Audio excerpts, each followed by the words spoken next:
Good morning, ladies and gentlemen, and welcome back to your live coverage of the 2014 World Youth Championships. This is Matt Canizaro alongside Lucas Wiseman. We're here for the second round of Masters play. And right now we're down to the final 8 boys and final 8 girls. at this year's event. We're at the South China Athletic Association Bowling Center. And all these players have bowled all week long. They bowled 6 games in singles, 6 games in doubles, 6 games in the team events, followed by a 6-game Masters round yesterday, and that narrowed the field down from the top 24 to just 8 all-event standings. So we're here today for 7 games of round-robin match play, and then the field will be cut to the top 4 on each side for the semifinals, and of course followed by the gold medal match. Appreciate everybody joining us today, and we'll be here throughout the morning. I'll keep you posted on what's going on across the house. Standings and details can be found at WYC2014.com. WYC2014.com. And this very first match, we have Sweden's Magnus Johnson against Korea's Woo-Sub Choi. Choi, the singles gold medalist earlier in the week. And then on our girls pair, 19 and 20, we have Sweden's Jenny Wegner and the Ukraine's Daria Kovalova. So that's your update. We'll have the standings again after each game. You can also find them for yourselves if you're curious about the rest of the week. Singles, doubles, team. We'll have a recap for you while we're on the air today, and then the exciting semifinals coming up later today. So sit tight, enjoy. If you have any questions, let us know. You find us in the chat room to the right side of your screen. These are the best of the best here at the 2014 World Youth Championships, and you're watching live here on Bowl TV.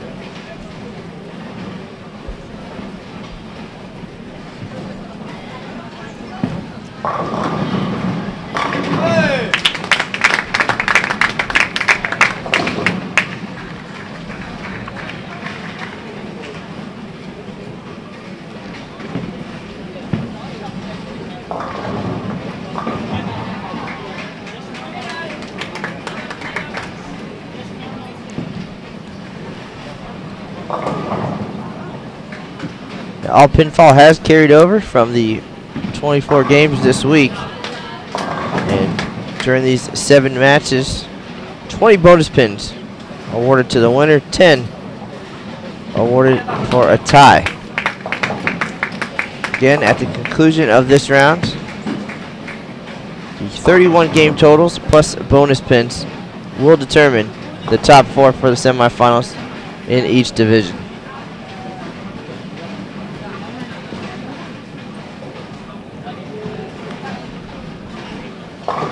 Here in our boys match, Korea's Woo-Sub Choi out to an early lead, and for the girls, Wegner with the double jumps out ahead of Kovalova.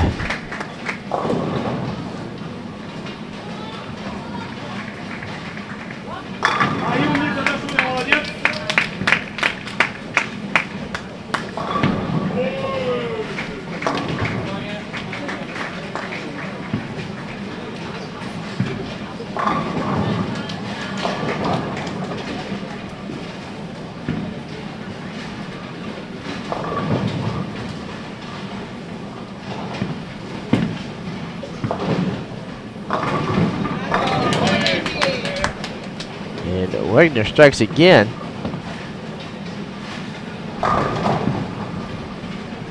There's a 22-pin lead here early on.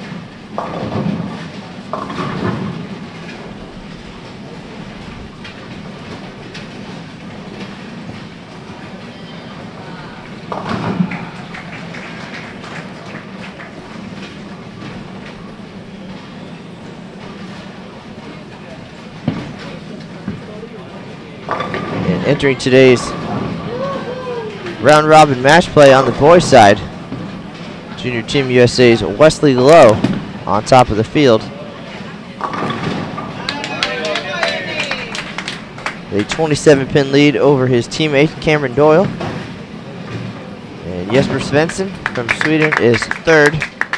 Pontus Anderson fourth. Magnus Jansson is fifth right now. Just 4 pins out of the semifinals at this point. A long way to go. 7 games of round robin match play. Bonus pins on the line as well. 20 for the win, 10 for a tie.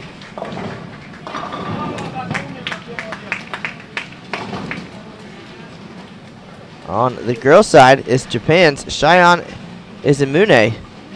And she's been in every medal round so far.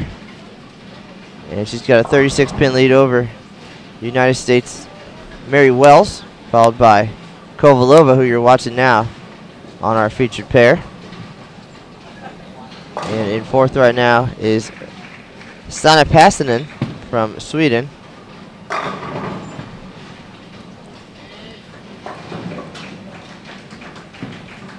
Sneaking into the final spot yesterday, Indonesia's Nadia Normalina had a big game in Game 6 and jumped into the cut. She's got some work to do.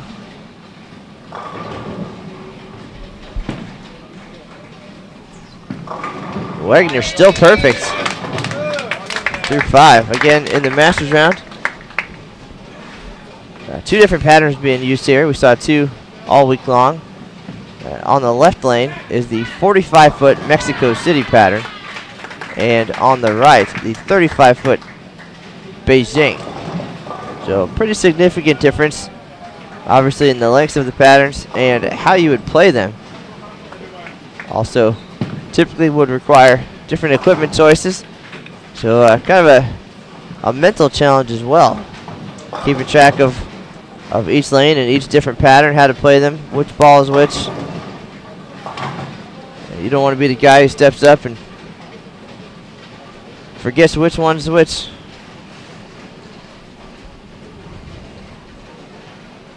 But we use the Beijing pattern in singles and during one of the 3-game blocks in the team event, and then doubles was the long 45-foot pattern, and we also use that for one of the team blocks. So players have bowled plenty of games as well as official practice session on these patterns. Pretty good strategies and obviously good success to make it down to the top 8 after starting the week with 262 of the best youth bowlers in the world. Here's Wagner cruising here halfway through the first game of match play. She's got the front 5 now on the long pattern.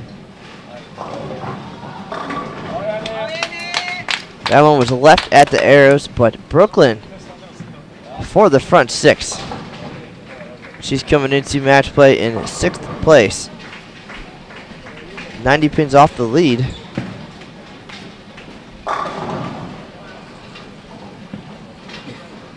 Just 12 pins out of 4th place at this point.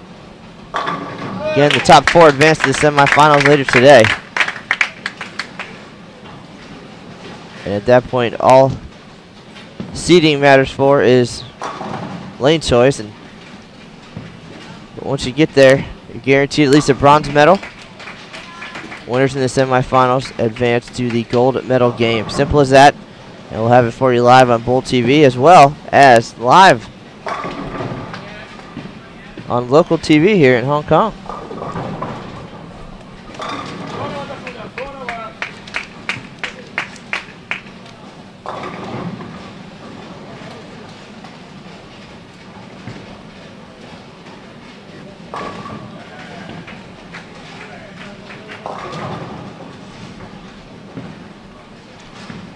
Well, Matt, we're hoping to tap into the TV cameras here, their feed, so that we can have a great production of the finals of the Masters. So going to be working on that during this squad and hopefully work something out. Otherwise, we'll just go with our usual setup. But going to be working through those details. I've already set up the cameras down on the high end of the bowling center to get ready for the finals. Wagner's got the front 7 now.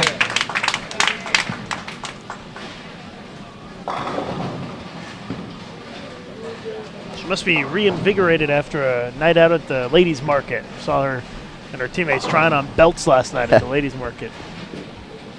I think just about all the bowlers were at the ladies' market last night doing some last-minute shopping, as it was the last free night of the tournament. Tonight is the closing banquet for all of the competitors.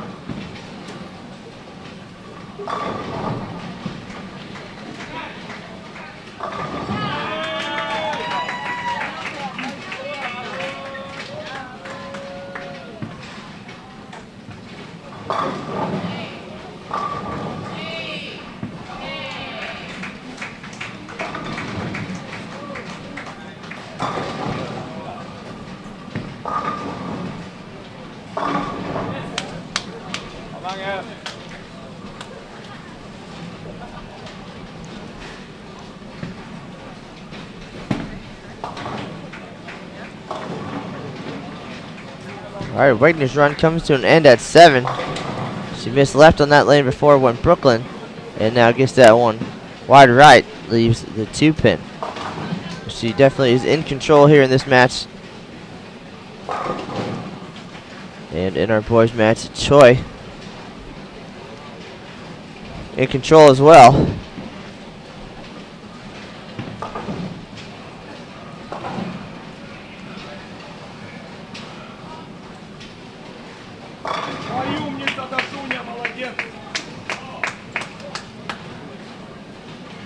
Again, a 31-game pinfall plus bonus pins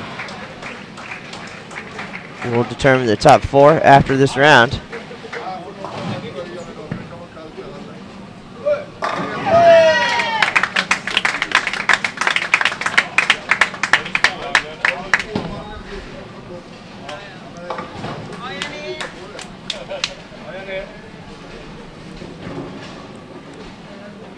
Kovalova currently 3rd, Wagner 6th. But very tight in the standings. But no doubt those bonus pins certainly will help.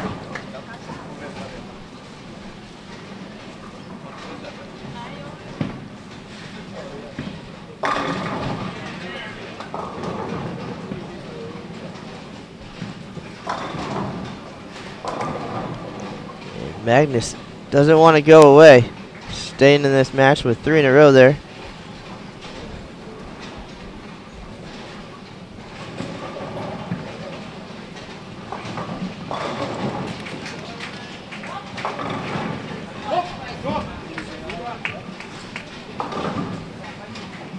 Kovalova hanging in there as well, but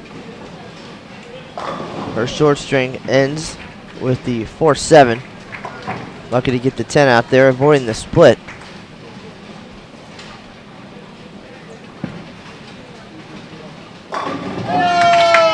She's down 44 here. There's not much game left.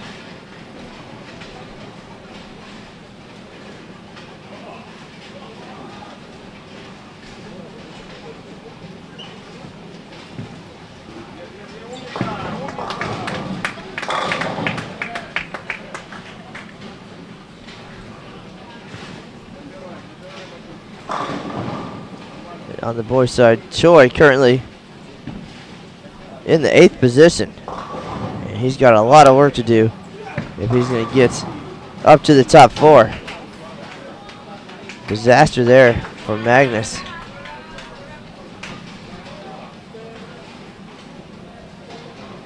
We saw a lot of gutter balls on the short pattern. Of course, that forces players to the outside part of the lane. And it's a risk reward. You're going to play those last couple boards, there's a chance it's going in the ditch. This week we're bowling on Kegel Fire Oil. And new developments in 2013, Fire and Ice. Designed to be much more durable, a little bit slower transition than your previous oils. Ice, relatively slick. Fire hooks a little bit more, but still slicker than you might have seen a few years back.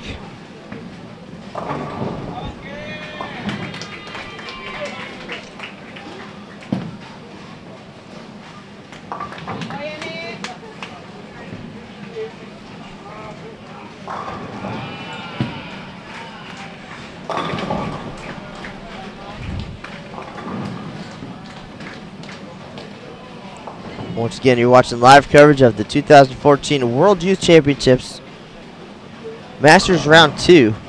This is Matt Canizaro alongside Lucas Wiseman. And we are here behind lanes 17 through 20 at the South China Athletic Association Bowling Center. 7 games of match play, and then the semifinals later this afternoon.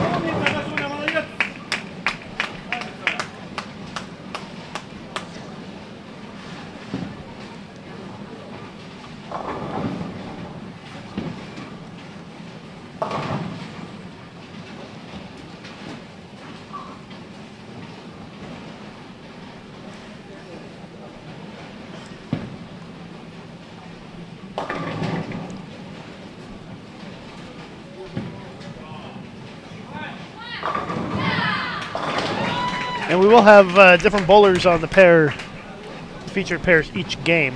There's only 8 boys and 8 girls, so they're going to rotate through our 2 featured pairs throughout the day. It's only 7 games. It's going to go pretty quick. Looks like Cameron Doyle beat Wesley Lowe 204 to 196. Game 1.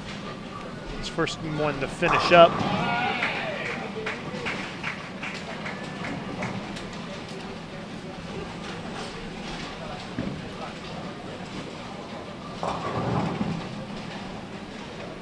Lucas Svensson not far behind the 2 Junior Team USA bowlers, and he's having a big game here. And with the 20 bonus pins, there's a possibility of many changes in the standings. Pretty close, at least in the top 3 on the boys' side. But not if Pontus Anderson can have anything to say about that. On our featured pair here, singles gold medalist Woo Sub Choi, working on a 270 game. Yeah, he's easily going to beat Magnus Johnson, who's got a max of 181. Kovalova shoots 215. Wagner can still get to 268.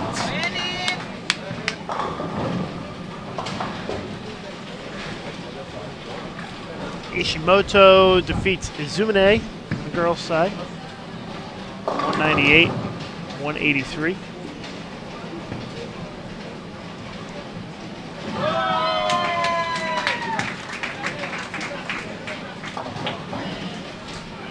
Looks like Mary Wells only shot 170. She's bowling Liz Culkin, who is going to shoot 201 with a strike on the fill.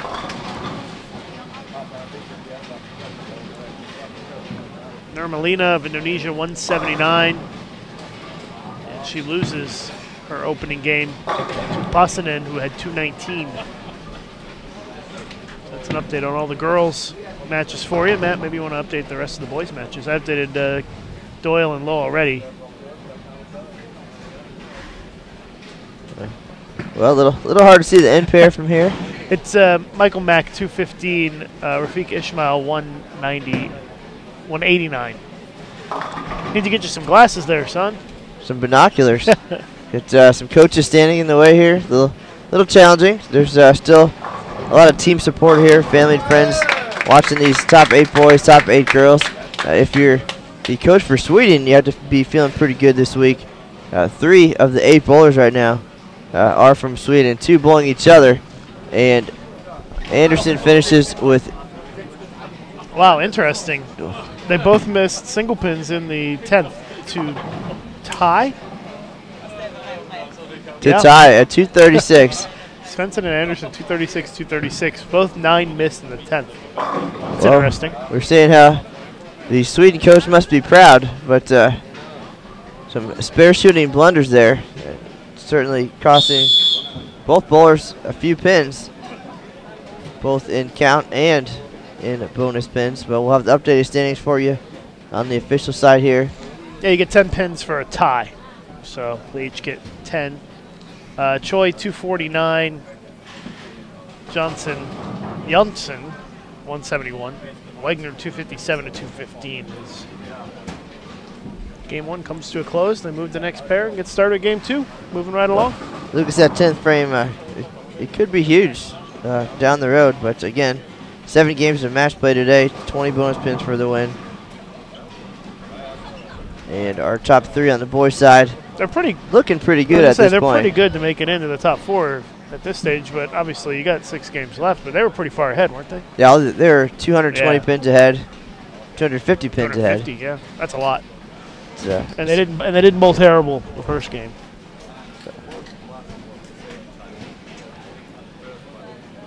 But we'll see how it all shakes out. Standings available pretty quickly after each game at the official site, wyc2014.com.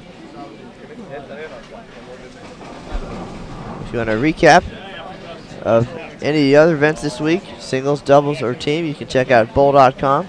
Some finely written stories about each event. And if you missed any of our broadcasts, certainly check out the archives on Bowl TV. Remember to subscribe, youtube.com/BowlTV, and get all the updates when, well, Lucas Wiseman now, I guess, when he uploads all the new video content.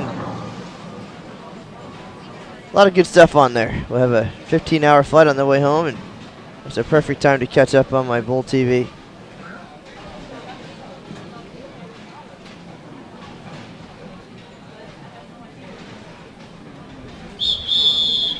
All right, featured matches for Game 2. Cameron Doyle against Michael Mack and Ishimoto against Wells.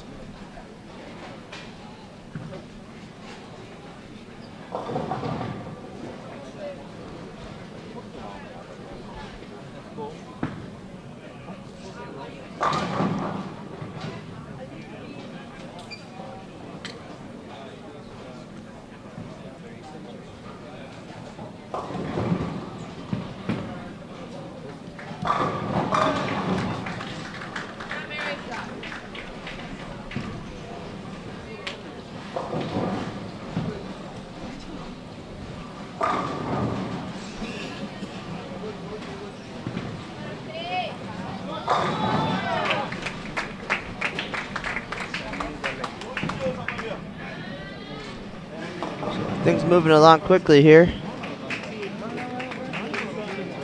7 games of match play today. Already game number 2.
We'll have standings for you momentarily. But right now you're watching USA's Cameron Doyle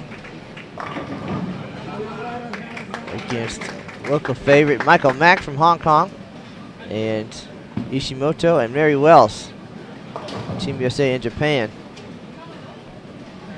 Rough break there for Doyle in the second frame, the 7-10. Never a good time for that, maybe on a fill ball.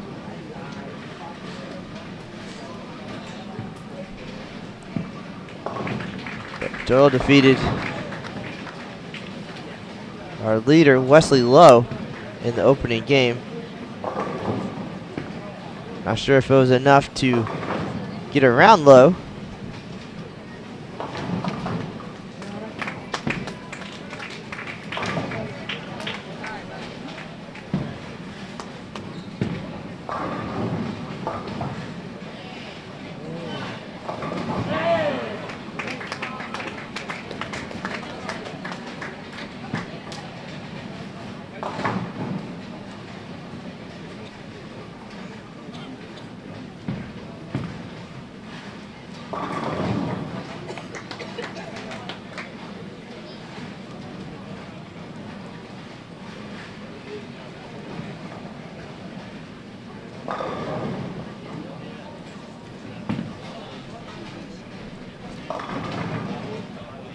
Once again, we're bowling on two different patterns here, so if it looks like the players are playing the lanes a little bit differently or throwing different equipment, it's because they are. Left lane for the rest of today is the 45-foot Mexico City pattern. That's the long pattern this week. And on the right lane, the short pattern, the 35-foot Beijing. Definitely a test of versatility and mental toughness for these players. A lot to keep track of.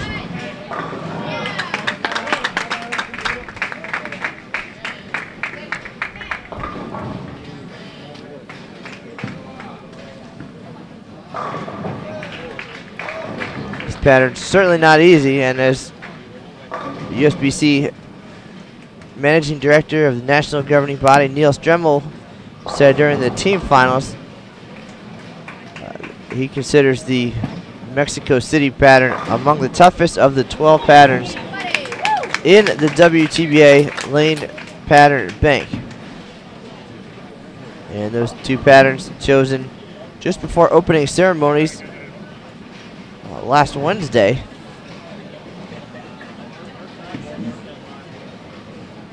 And then Beijing used for singles. Mexico City used for doubles, and both used in the team event. Players certainly have had plenty of time on both patterns to do their homework, and now we've whittled the field down from 262 players from 46 countries to just 16 total, 8 boys and 8 girls, battling for 4 spots each in our semifinals later today. Mary Wells wants to be there. There's a great shot there on lane 19. She leads by 10 here early in game number 2. Cameron Doyle and Michael Mack exchanging open frames in frame 2. So they are even now through 3 frames. Doyle gets it wide on that short pattern. A lot of the guys with more revs throwing urethane this week. Certainly smooths out that back end reaction and a little less responsive.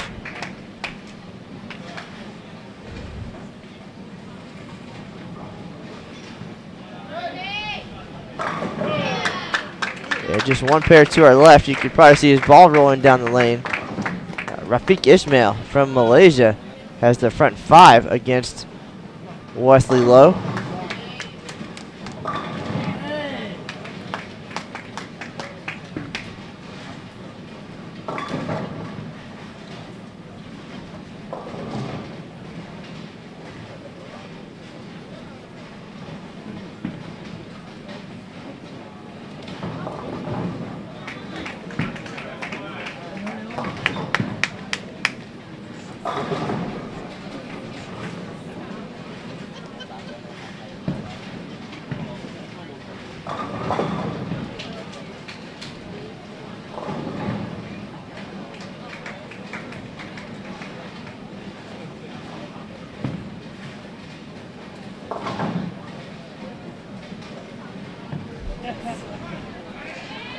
All right, and as predicted on the boys' side, we do have a new leader, Jesper Svensson from Sweden, despite an open frame in the 10th frame and only getting half the bonus pins, now on top of the standings with a 20-pin lead over Team USA's Cameron Doyle.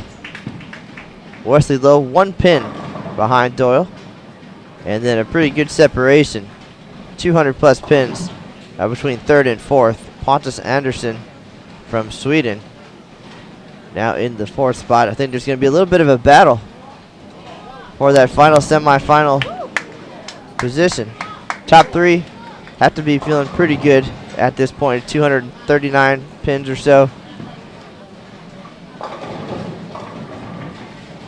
That number shrunk a little bit after the first game, though. It was 250, and now it's, what, 230? 240, something like that. So it came down a little bit, but not much. Well, a couple big games, and the big movement, Korea's Usub Choi, 249 and a win, jumps from 8th to 5th. Now he's only 3 pins out of the number. Nice. So he had a big day yesterday, if you remember. Lucas put together some great games and worked his way up in the standings. We can certainly take a look back at yesterday's block. And Choi shot 1339. So had a really good start, 250, 230, 260. Fell off a little bit there in the back half, but snuck into the top 8 as the 8th seed. And now trying to make some things happen here in this final block of the week.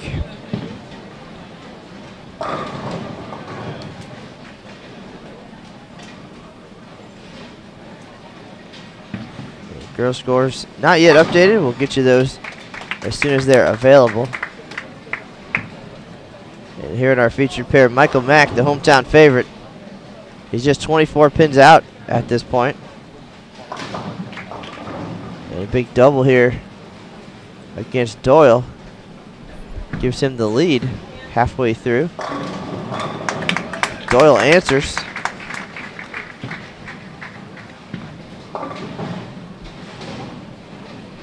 I think really at this point, any of the bottom 5 players could get in. So it should be an exciting finish on the boys' side.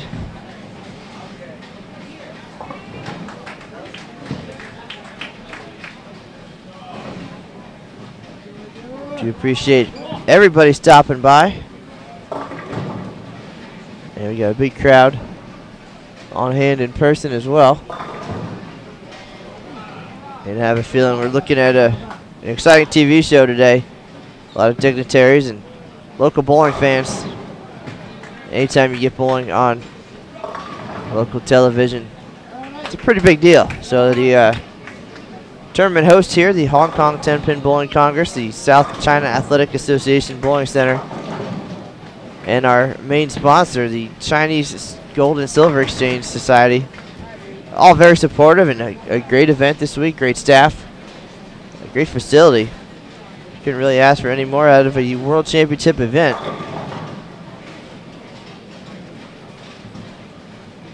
And I think some of our players and coaches are now planning to possibly come back for the Hong Kong Open, I believe, just because everything was run so well, and such a welcoming city, I guess, so much to do and see.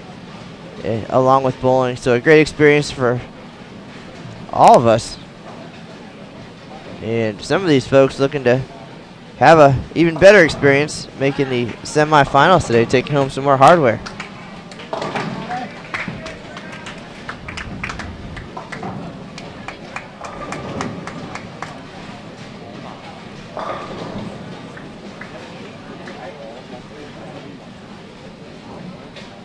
Here in our featured pair, Mary Wells from the United States leads Ishimoto by 35. And an open frame from Michael Mack has opened the door for Cameron Doyle.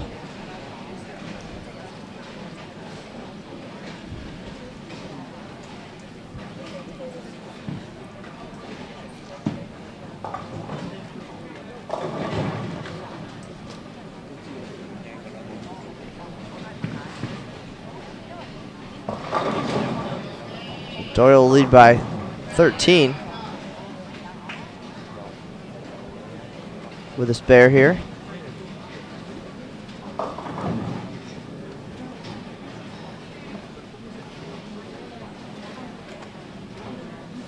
Wesley Lowe struggling against Rafiq Ismail, who opened with 5 strikes.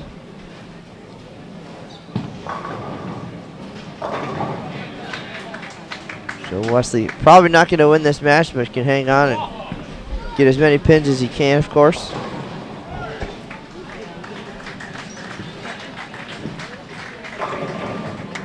On the girls' side, Wells with a 35-pin lead on Ishimoto. Although Mary is shooting a split here, 3-6, 7-10 in the 7th frame. Got Izumine is leading Kulkin by 41 pins with a couple of frames to go. Kovalova is up big on Nurmalina. And Jenny Wegner, 16 pins up on Passanen. All right, down on the boys' side, the Swedes, it looks like, pulling each other again. Magnus Jansson and Pontus Anderson. And Magnus with a 4 spare down there to maintain his lead. He's up 15 on his teammate. And then Jesper Svensson, Lucas, I think he has the best look so far today. He is bowling great. The two-hander coming from the left side. And he's on his way. Another close match, but certainly throwing the ball well. He can max out at 235. Usub Choi, again, having a fantastic couple days here. Can max out at 239, so looking for an exciting finish down in that match. We just got the girls' standings in, Matt, and they've changed dramatically. Wegner takes the lead by just 4 pins over Izumine, who's in second. Passanen is 26 pins off the lead. Kovalova is in 4th now, 43 pins off the lead. Ishimoto is in 5th, just 52 pins back of 1st. Mary Wells drops all the way to 6th, 53 pins out of the lead. And then Liz Kulkin in 7th, Nadia Nurmalina in 8th. So it shook up pretty good there on the girls' side after game 1. Well, double digits between 1st and 7th. So I think at this point, any of those players can make the step ladder or even take the lead at this point. So definitely exciting. I don't know. The boys' side pretty well decided for the top 3. Great shot there by Michael Mack to stay in this match. Picks up the 6-7-10.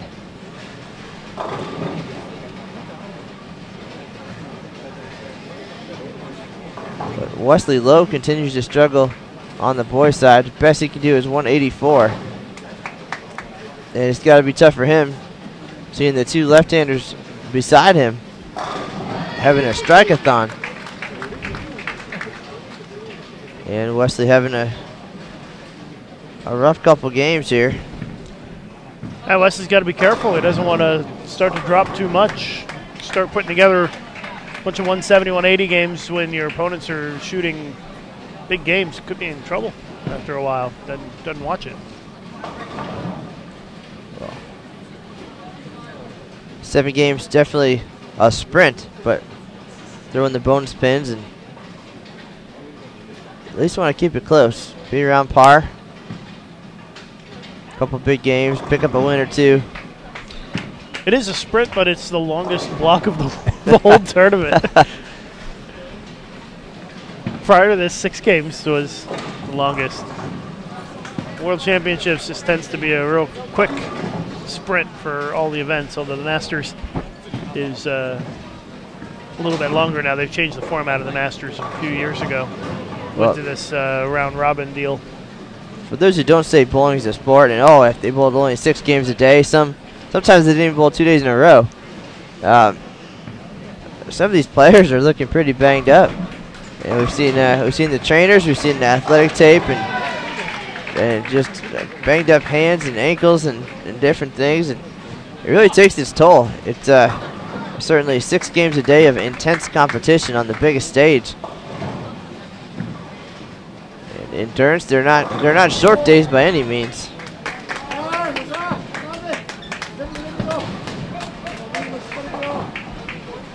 And Doyle opens up in the 9th frame.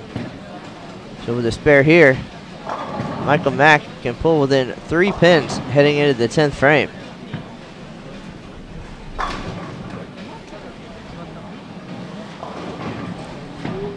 And Mack still can make a run at that 4 spot. Cameron Doyle trying to regain the lead. And down to our left, current leader Svensson loses to Usab Choi, 239 to 224. So Choi continues his run. He'll pick up 59 pins there as he tries to chase down our leaders. And on the far side, Janssen over Anderson, 190-159. Girls starting to wrap up this game as well. Kovalova defeats Nurmalina 206-171, and Nurmalina starting to fall back from the field a little bit in that last position. Zumine 203, Liz Culkin going to be at 163. Mary Wells leads Ishimoto by 13 pins here in the 10th frame, so Mary just needs basically 8 pins on her in her 10th frame.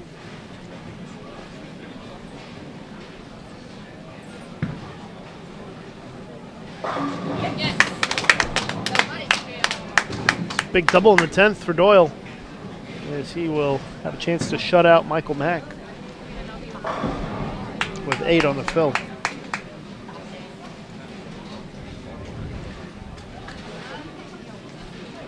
Wagner only shot 162, passing in 157.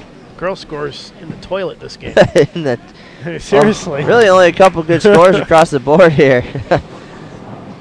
I mean, 162, 157, a 171, a 206, a 163, a 203, a max 177, and a 142 in the girls' side. So that's I would say somebody flushed it. Well, they across say. The field. Which is there really a difference between a 200 and a loss and 180 and a win? So basically, it just means that the girls' standings are just going to continue to be in a blender, and it's just going to see what it spits out every game and where people are.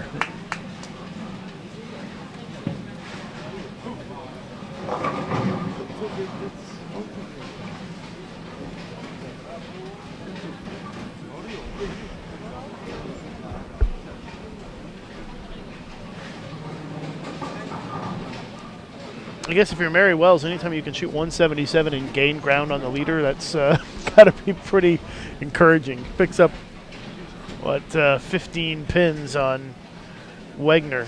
She was 53 behind her, so interesting. I would guess that Zumine will be in the lead again by a little bit of a decent margin. Maybe, could be 60 pins.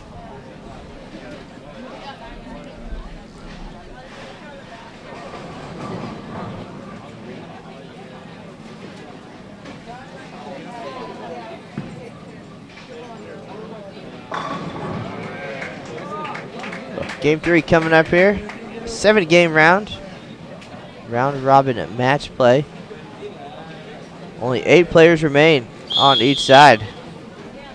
And the top 4 will advance to the semifinals. You're watching live coverage of the 2014 World Youth Championships here at the South China Athletic Association Bowling Center. This is Matt Canizaro and Lucas Wiseman. We've been here all week long. And today is the exciting conclusion to this year's World Youth Championships.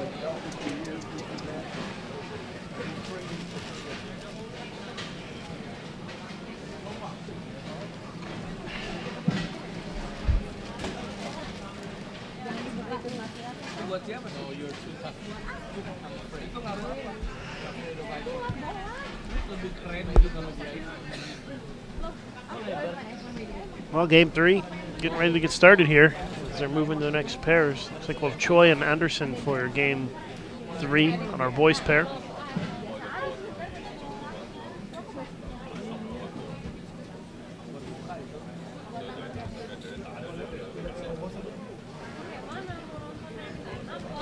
And we're going to have Wegner against Nurmalina, our girls featured pair.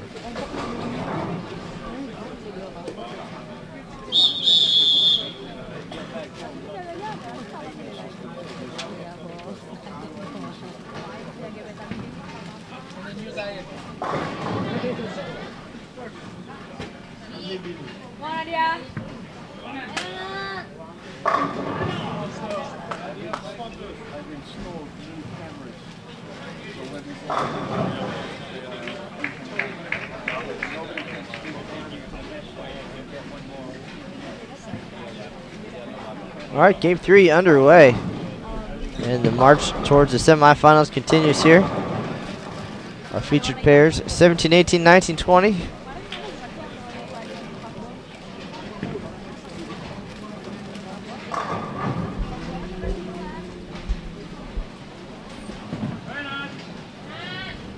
We'll get another look at Usab Choi. He's got the hot hand so far today, and he's your singles gold medalist earlier in the week. Tough break to start there, the 6'8".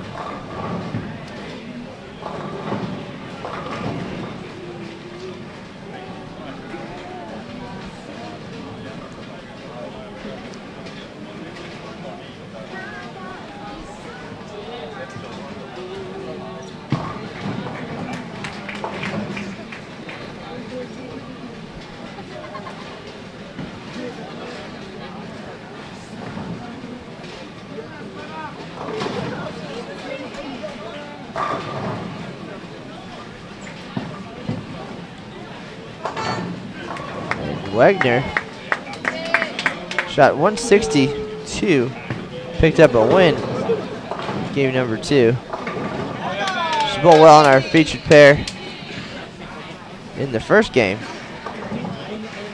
Good start there here in game 3.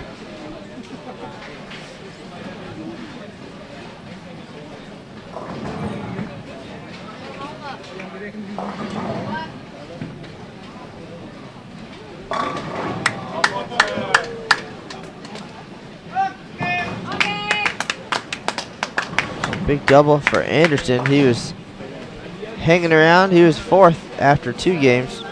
Sorry, after 1 game today, going into game 2. A lot of the updated standings for you momentarily. Good break there for Choi. Tripping the 6 forward on that short pattern. Again, left lane, long, 45-foot Mexico City. On the right, the 35-foot Beijing.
Anderson leads Choi by 10 after 3.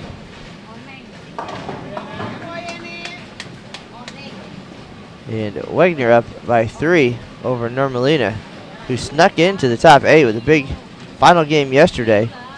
All these players bowled 18 games across qualifying rounds, singles, doubles, and team. And the top 24 advanced to the first round of the Masters, where they bowled 6 more games.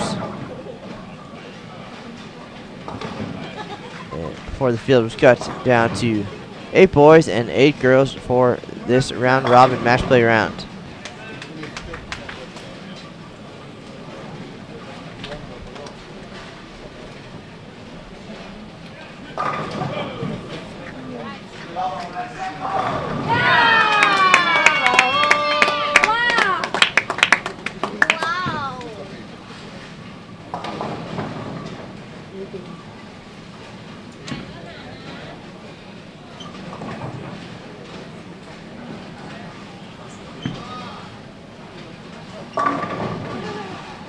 All right, looks like we have boys standings after 2 games of match play. And still on top, Jesper Svensson from Sweden. He's got a 34-pin lead over USA's Cameron Doyle. Wesley Lowe still third, 63 pins back. And again, a huge gap between third and fourth. Usab Choi, though, jumps into the 4th spot with games of 249, 239, and 2 wins today. So he has moved up considerably. Started the day in 8th place. And having some trouble here against Anderson, who dropped all the way to 7th place. Went from 4th to 7th that game. So that's how close the standings are. At least from, again, number 4 to number 8 on the boy side. So anything can happen, any shakeups possible. In 5th place, almost 70 pins now behind Choi, Rafiq Ismail.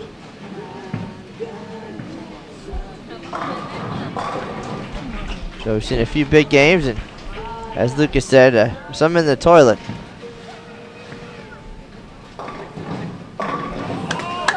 I just hit the spin on the blender on the girls' side and got the results out. And Izumine in the lead by 36 pins. Kovalova moves up to 2nd. And 3rd place is now Wegner, 37 pins off the lead. Mary Wells is in 4th now, and she is 76 pins from 1st. Pasanen in 5th, 12 pins back of 4th place. Ishimoto in 6th place, and she is 41 pins back of the cut number. And Liz Colkin sitting about 72 pins back of the number right now, and then Normalina even further back. Well, Lucas, you know it's close in the standings when the leader wins a match and drops 2 spots from 1st to 3rd. Yeah, wow, shoot 160. But yeah, she's undefeated. Wagner's actually the only undefeated player in the girls' side after 2 games.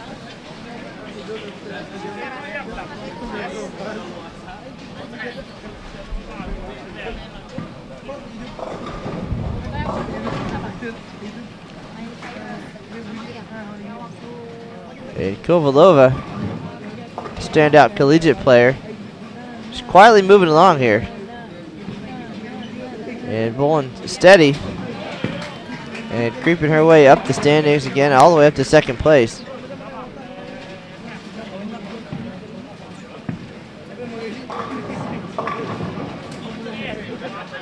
Choi continued to have trouble on 17 and 18. Keeps going high on the right lane. That's the short pattern.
All right, so quick update from across the house here on the boys' side.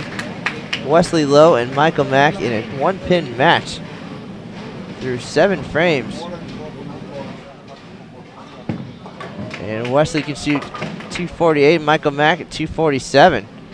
So could be another dramatic, exciting finish, and both those guys definitely could use those sticks.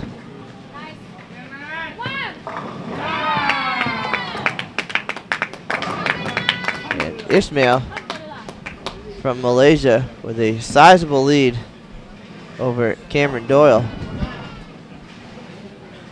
Doyle with an open in the 6th frame. He's down more than 50. And your leader, Svensson,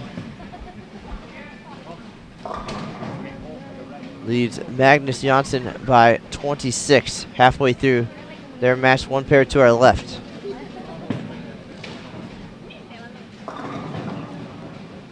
And here in our featured pair, Usub Choi trying to make his run all the way from the 8th spot.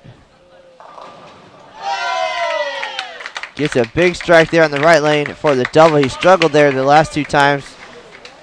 Gets the light mixer and capitalizes on the open frame from Anderson.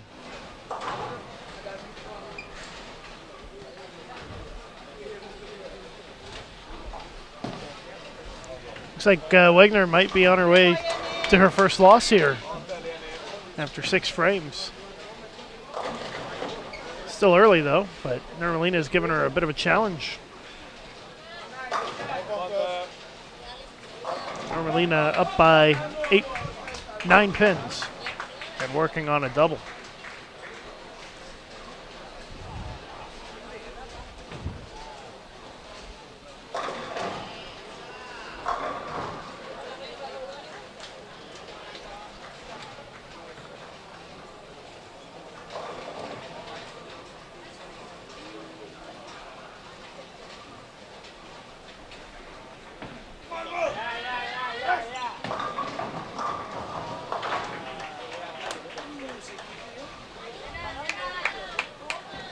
.49 split though for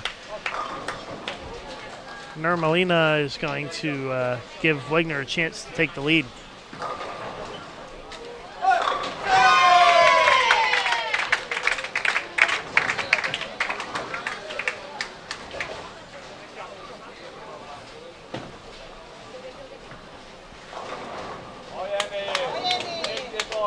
Usub Choi with the 3-bagger. Takes the lead in his match with Anderson. Nice break there though. Gets the 4 and the 9 to trip. So Choi leads by 2.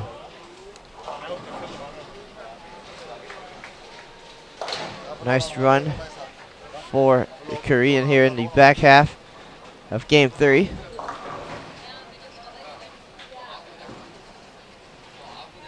Wesley Lowe now cruising against Michael Mack. Mack had a missed single pin.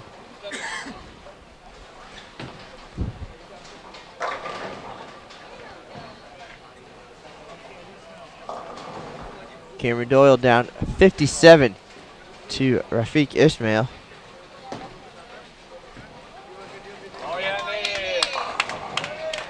Ismail was 5th, just outside of the number, coming to this game behind Usab Choi by 67, and there's a washout for Choi.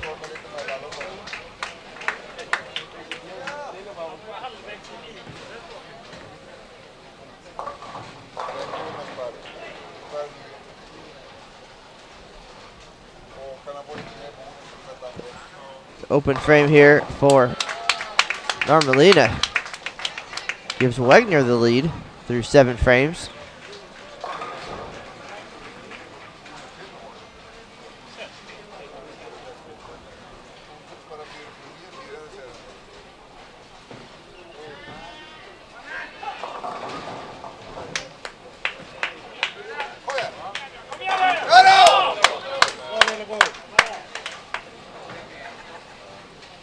Big double there for Anderson.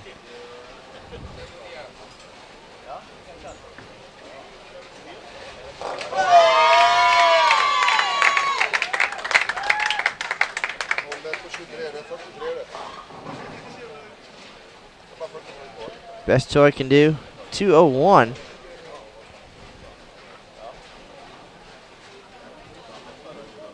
Anderson, strike here puts him in the 220s. So he'll take the win here in game 3.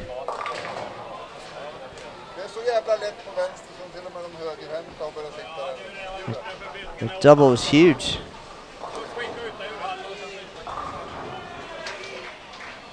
Wesley Lowe opens into 10th for 214.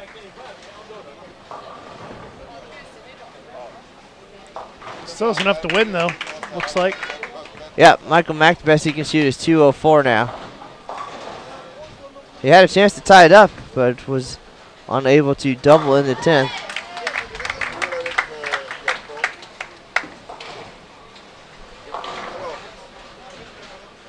It looks like we're going to hit spin cycle on the women's standings again. Kovalova only 135 in the 9th. And she had moved up to 2nd, but looking like she might drop here. Wagner leading by 4 against Normalina with 2 frames to go.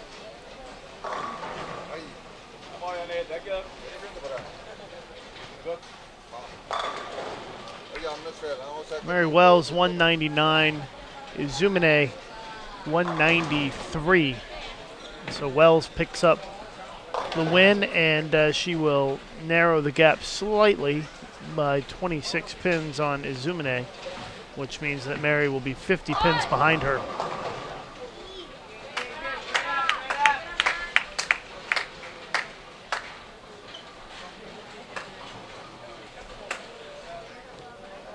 All right, Anderson over Choi, 210, 201.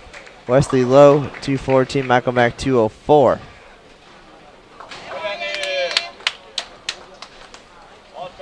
And Cameron Doyle is going to fall to Rafiq Ismail. That game now into the 10th frame, but already decided. And the battle of the Swedes. Svensson and Jansson. A low-scoring affair.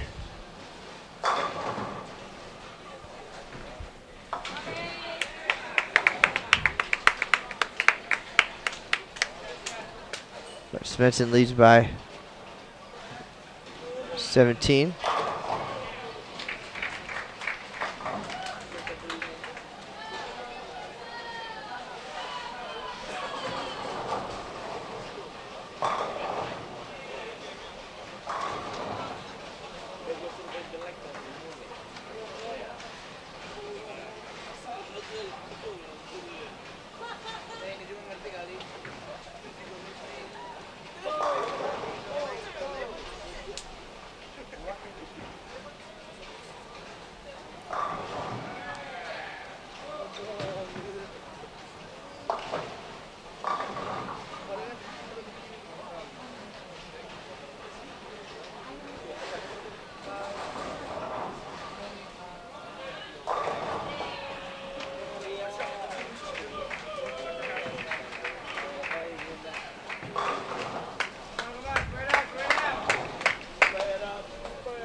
Carmelita's max score 189.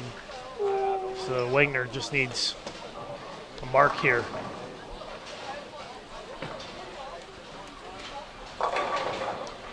Ishimoto 226, Kulkin 166.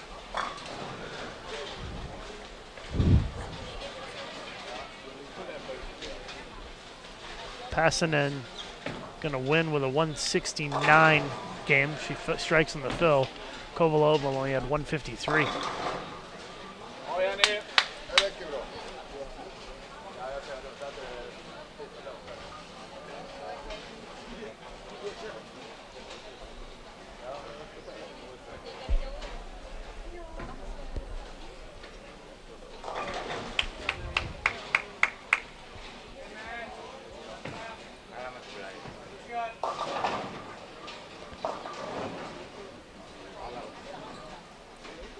Lucas Cameron Doyle finished with the back 5 to at least save part of that game, but he falls 236-201 to Ishmael.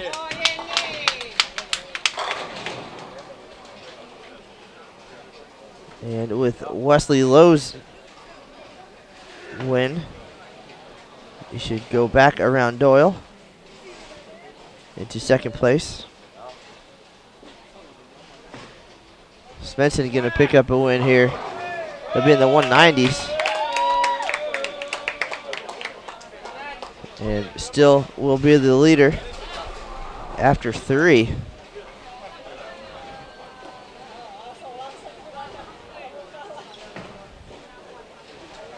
And with the loss, Usub Choi still a pretty good distance back from 3rd place.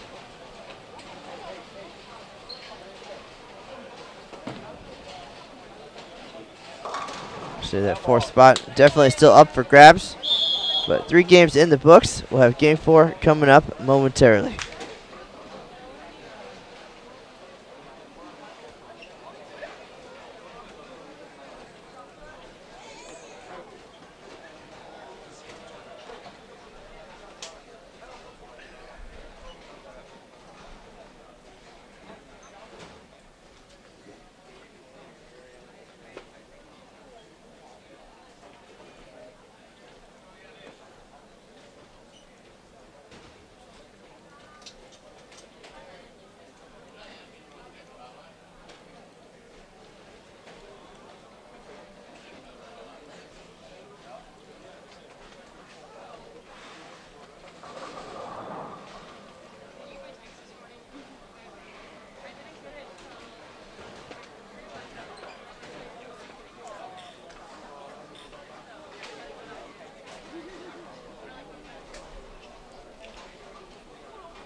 All right, next game getting started here. We've got Mary Wells against Passanen and Svensson against Ismail for game 4.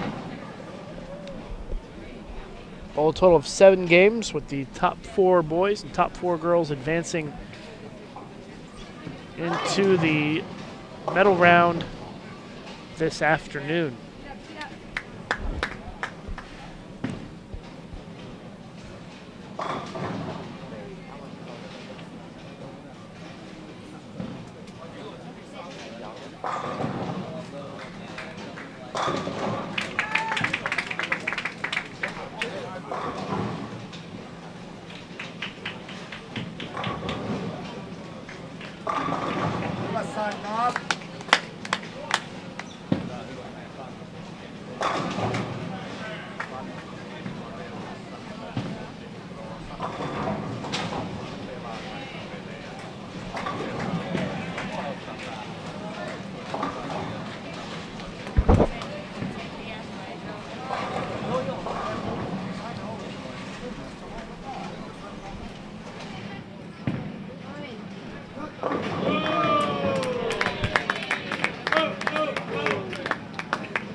All right, folks, we are into game number 4 of 7 already. Things moving along. All these players have had a long week. By the end of today's block, it will be 31 games in the books. Doesn't seem like a lot spread out over such a period of time, but some long days.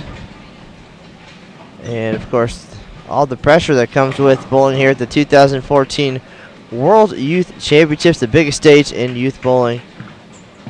And you've got the best youth bowlers from across the world. 262 players started the week from 46 countries. And we've narrowed the field down now to 8 boys and 8 girls. After this round-robin match play round, we'll have 4 left on each side who will compete for gold, silver, and bronze medals later today.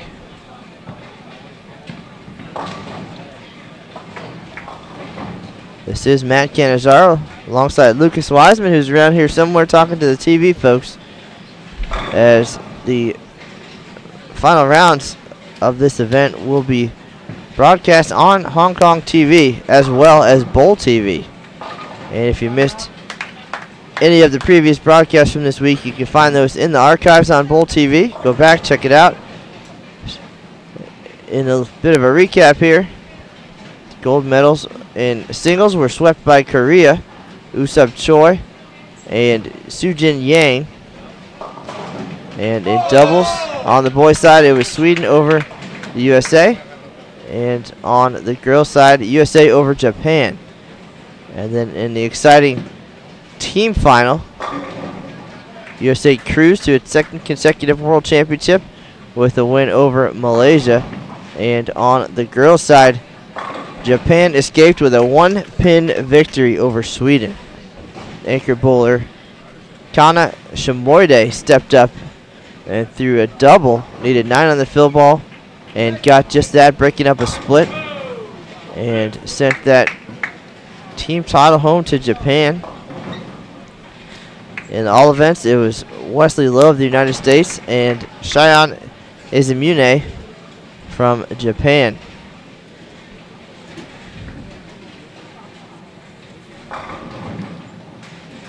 After 3 games today in this Masters competition, again, we started yesterday with 24 bowlers. They bowled 6 games, narrowed the field down to the top 8 in each division.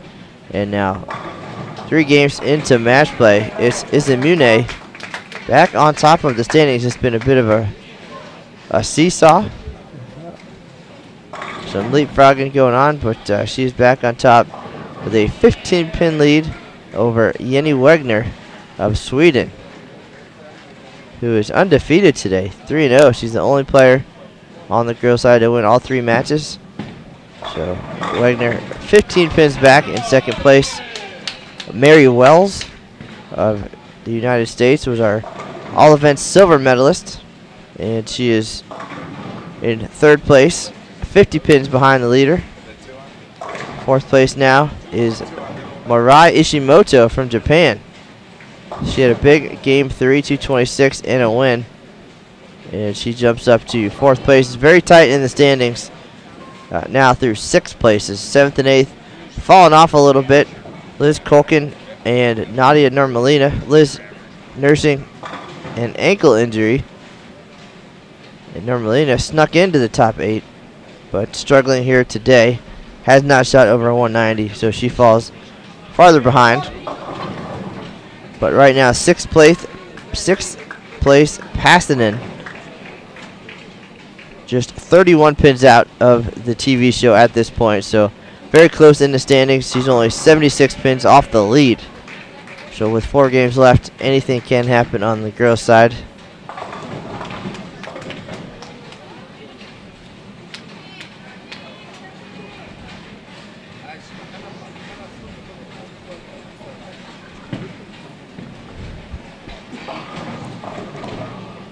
On the boys' side, things not quite as close, at least beyond the top 3. Svensson still your leader. Wesley Lowe now, second place, 41 pins back. Cameron Doyle from the United States, 4 pins behind Lowe. And then in fourth place, Usub Choi. He is nearly 200 pins behind Doyle.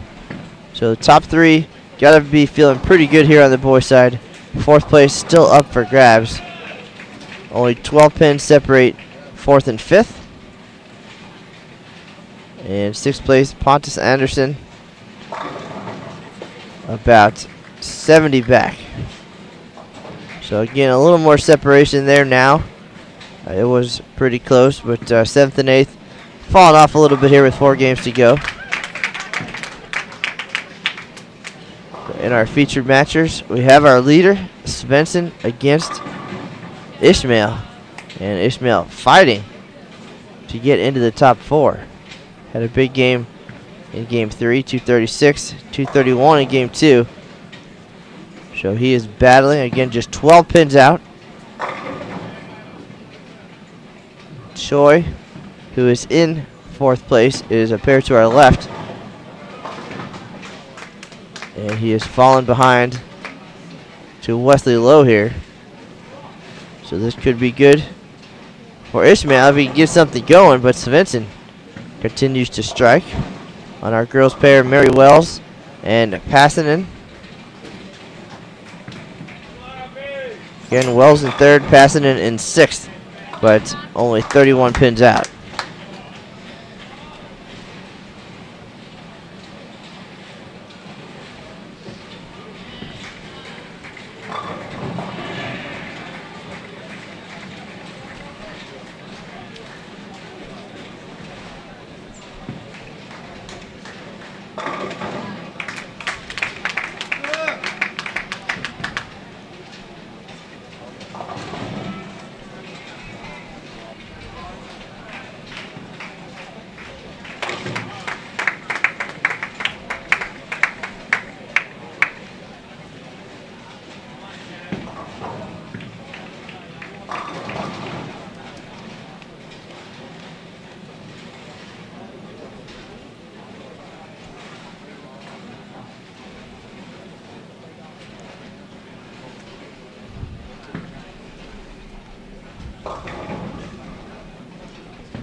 So Svensson here on lane 17, leading by 33 now.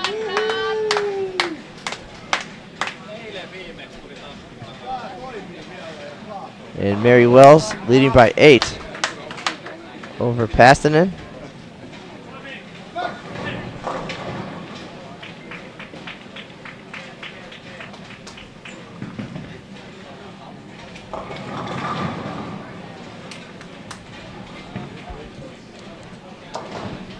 you want to check out the standings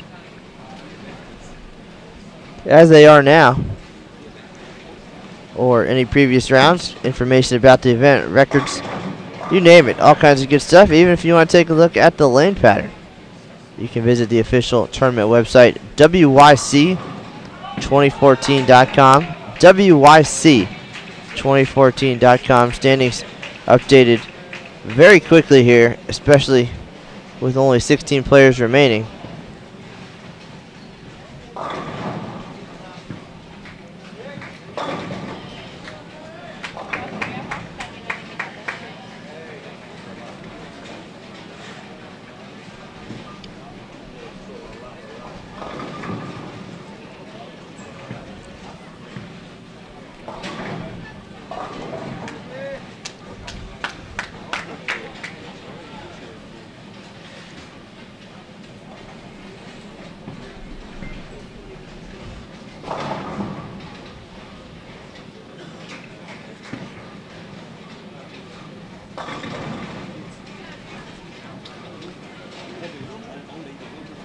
Mary Wells clinging to an 8-pin lead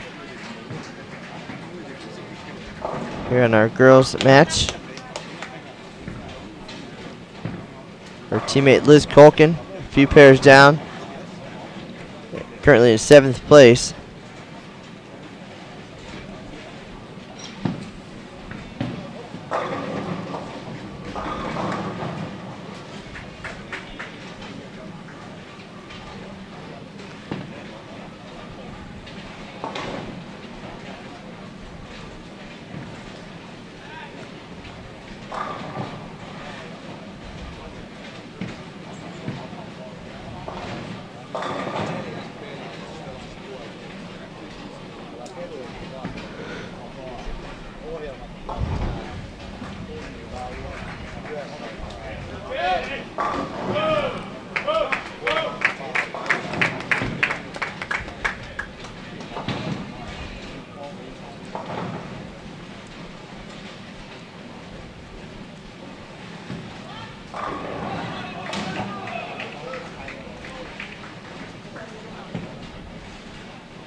So Svensson leads by 56 here over Ismail. And Choi struggling considerably, one pair to our left. He's going to fall to Wesley Lowe. But how far is Choi going to fall here in game number 4?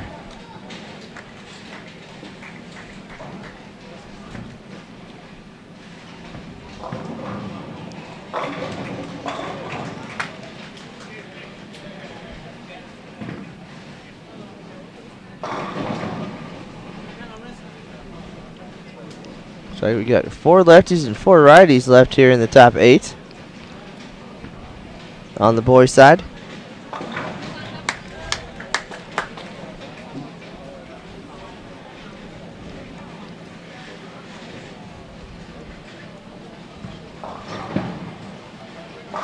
Mary Wells now with the split in the 10th frame. She needs this spare, otherwise she's losing this game. Gives it a run and gets neither. 171, so count here. And Passenden picks up the extra 20 pins.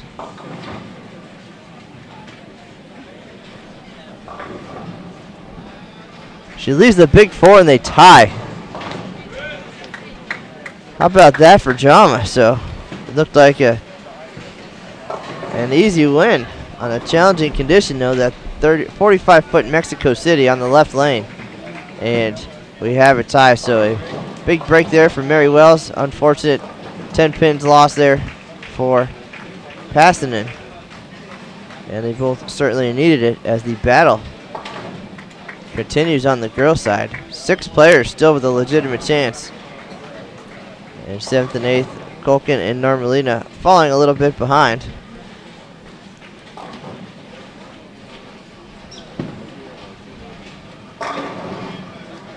And Svensson continues to roll for the boys. He's your leader He was up 41 on Wesley Lowe, and he's going to pick up a few more pins here with a big win over Ismail. Lowe did just shoot 223 and defeat Choi, but he's going to lose pins on the leader.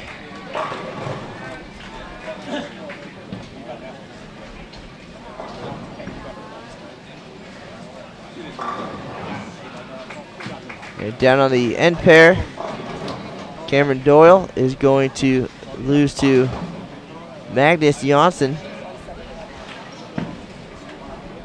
Doyle can only strike out for 194. Janssen already beyond that.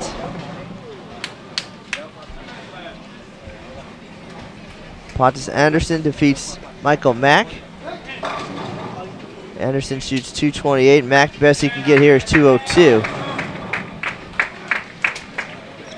Kovalova defeats Izune 205-170. And that very well may push Daria Kovalova back into the top 4 as the girls' side continues to jump around.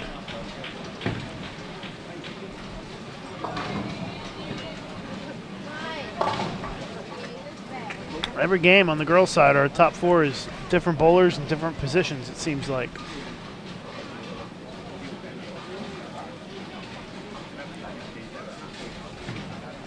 Well, we can officially count out Nurmalina to advance. She's got 117 in the 9th, and she's only going to bowl a game in the 130s. So that's going to eliminate any hope that she had of having a potential comeback, I think, with just a few games to go.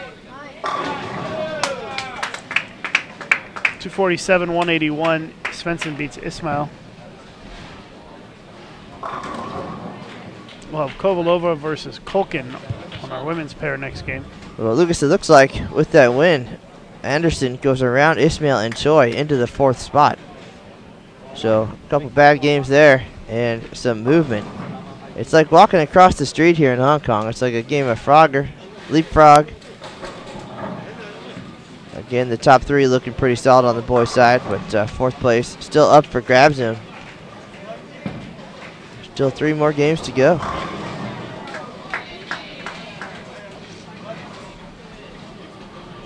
Wegner's going to lose to Ishimoto this game.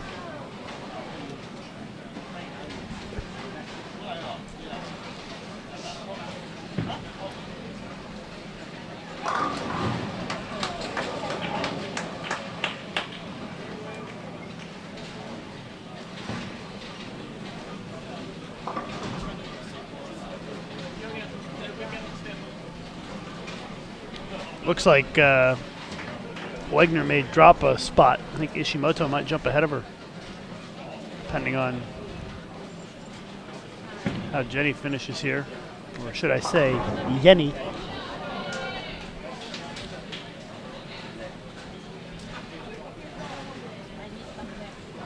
Well, they're going to be virtually tied.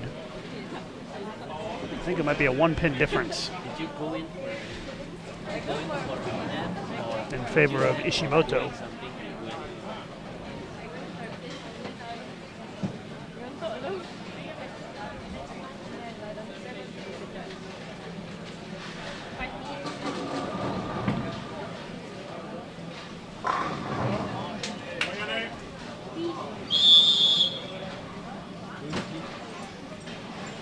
All right. Game 4 in the books. Game 5 coming right up.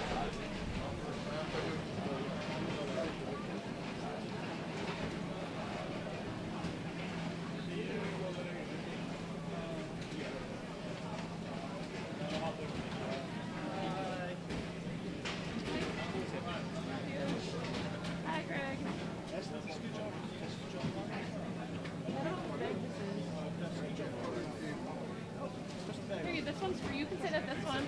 Greg, you can. Yeah, I'm good.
And here we are, game number 5 of 7. Getting closer to narrowing down this field once again. From 8 to 4 in each division. Matchups this game, Choi and Ishmael. Wesley Lowe and our leader, Jesper Svensson. Michael Mack and Magnus Jansson. Cameron Doyle and Pontus Anderson. On the girls' side, it's Kulkin and Kovalova on our featured pair. To our right, Normalina and Izumune. Wagner and Wells, and Ishimoto and Passinen. If you're curious about the latest standings or any of the details on this 2014 World Youth Championships, you can check out the official tournament page, WYC2014.com, WYC2014.com.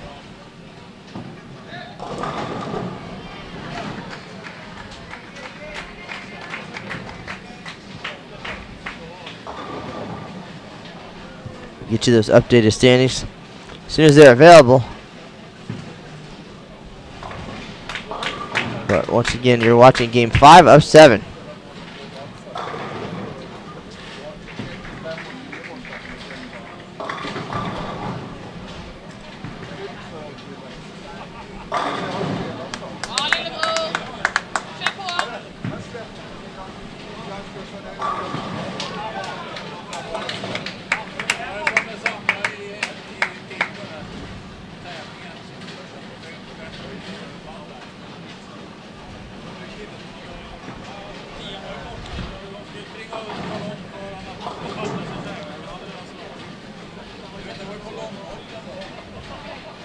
All right, on the girls' side by 4, getting very exciting. Top 2 spots go to Japan right now. Cheyenne Izumune with a 1-pin lead over her teammate, Mirai Ishimoto. Jenny Wagner from Sweden, 1 pin behind her. So 2 pins separating first and third place right now on the girls' side. And Daria Kovalova from Ukraine, you're watching her now, 21 pins back in 4th place. So this is going to be a particularly exciting game 5 right now. Mary Wells of USA now falling out of the top 4. She is 39 pins out of the lead and 18 pins out of the cut right now.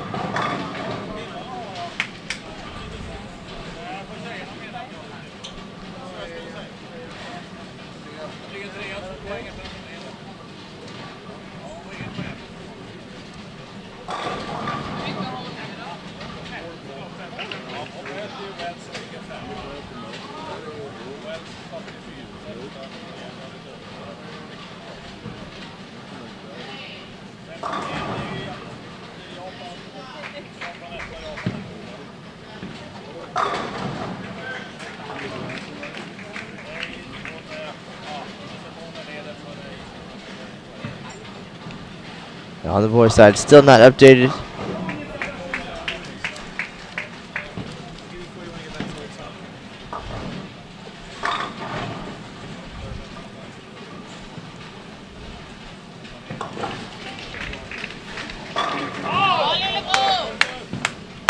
All right, Anderson with a big 3-bagger.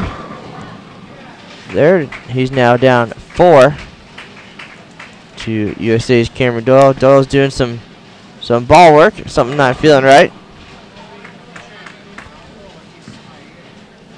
But he'll step up again. We're bowling on 2 different lane conditions here. Left lane long, 45-foot Mexico City. Right lane is the short, the 35-foot Beijing.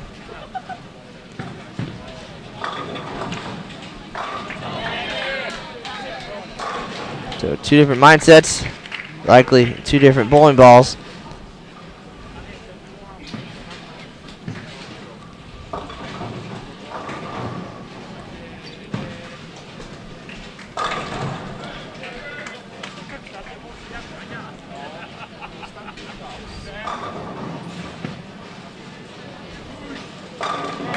Great shot there by Doyle to maintain control. He's up by 4 after 4.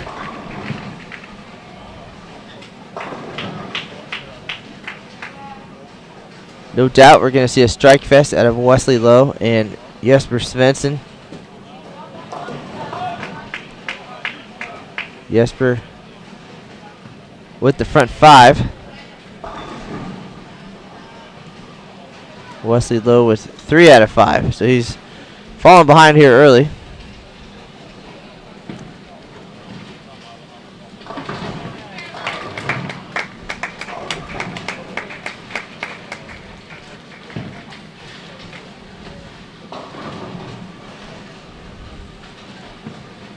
And on the boys' side, through 4.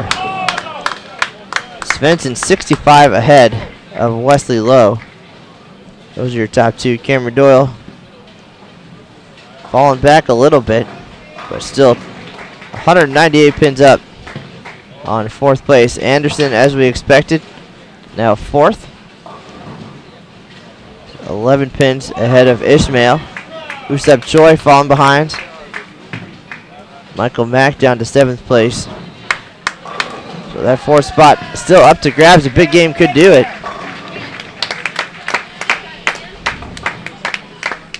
And your top 3 cruising along with 3 games to go.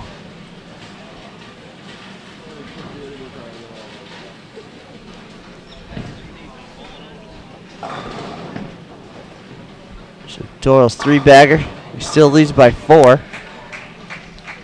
Anderson won't let him pull away.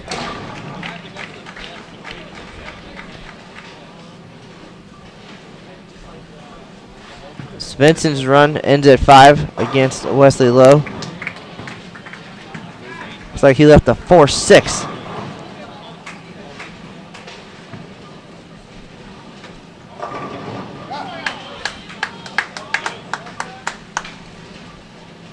So Wesley Lowe will actually take control. Again, Lowe still 65 pins back. Doyle gets the break on the crossover. The goal right now is to advance to the top 4 semifinals.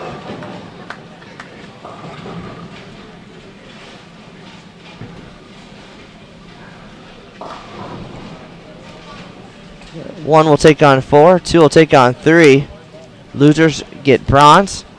Winners advance to the gold medal match. We'll have all that up for you next on Bowl TV. That also will be televised here in Hong Kong. So a lot of local support from the media. Great job by the Hong Kong 10-Pin Bowling Congress to put on this event here. We're at the South China Athletic Association Bowling Center.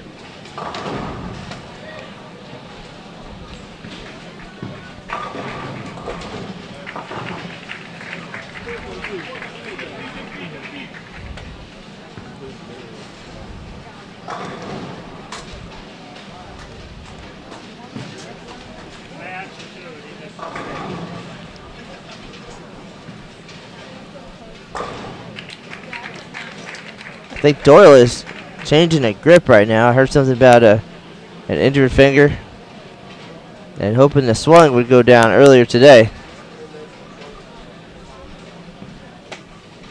So they're just swapping out a grip. Teammate Matthew Farber stepping in to help.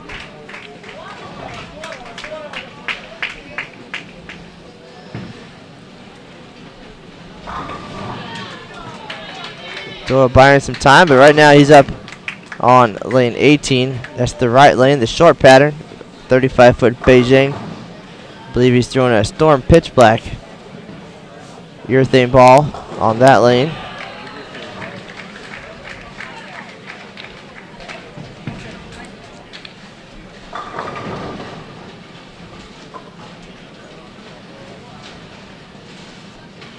On the girls' side, Kolkin misses a single pin. And now she's going to be down 10 pins to Kovalova.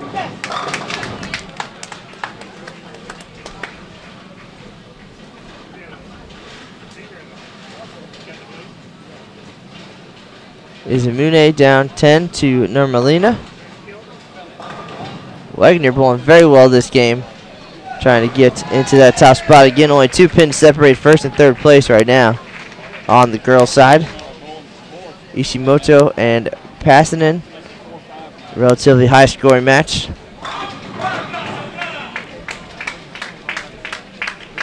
And Kovalova capitalizes on the Kulkin mistake. Doyle and Anderson still striking. Doyle leads by 4.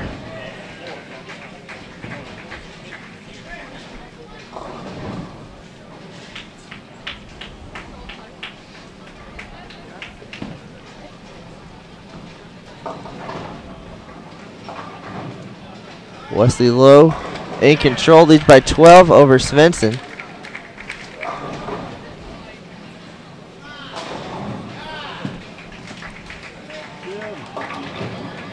And Doyle leaves at 3-6-10.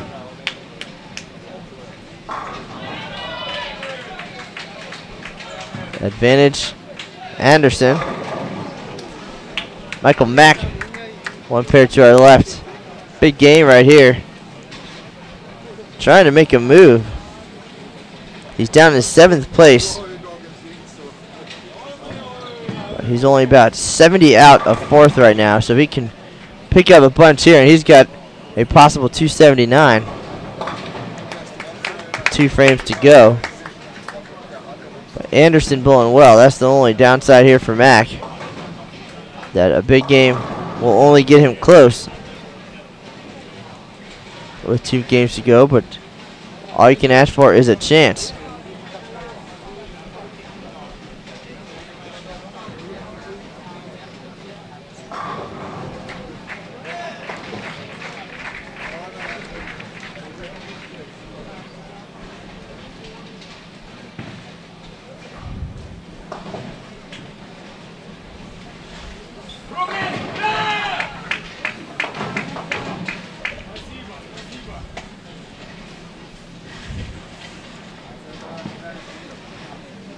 Kovalova doubles up and pulls farther ahead of Kulkin. Anderson, another strike.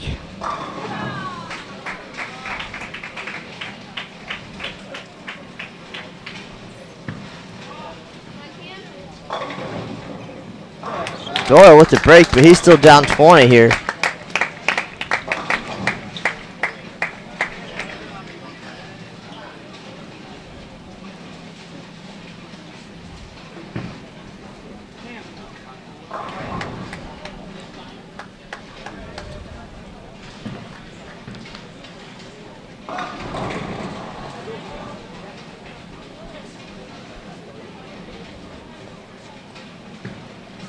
Not sure there's enough bowling left for anyone to catch the top 3. Anderson certainly giving it a run here, but he's 200 back of 3rd place. That certainly will help.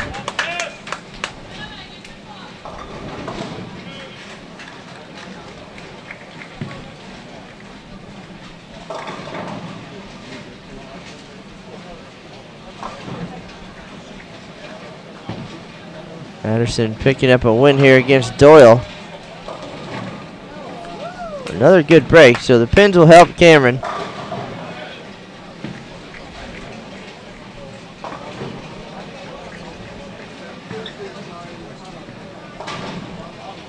Anderson already in the 260s. Best Doyle can do 257.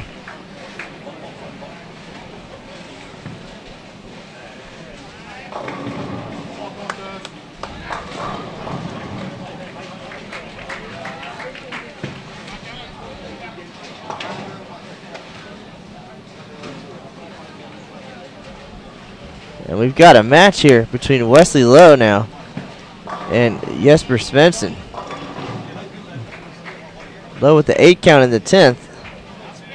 Loses a pin count. Best he can do is 235. Svensson now can strike out for 236.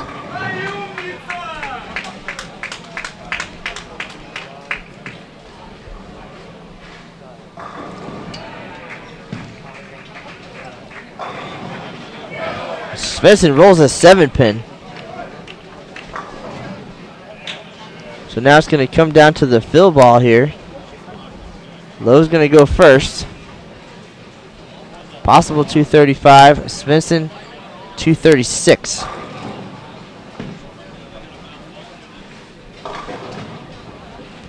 That game just a matter of carry.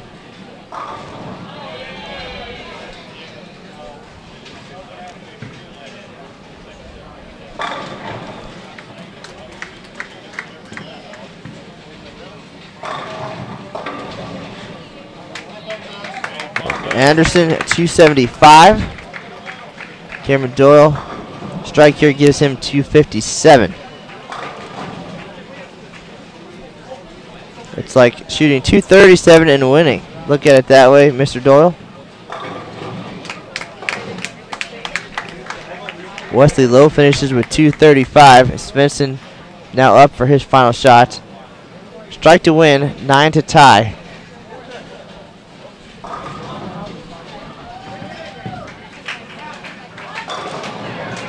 And he strikes 10 back for the 1-pin victory. So he starts with the front 5 before the split, and he comes back to win 236-235. So he'll pick up another 21 pins on Wesley Lowe.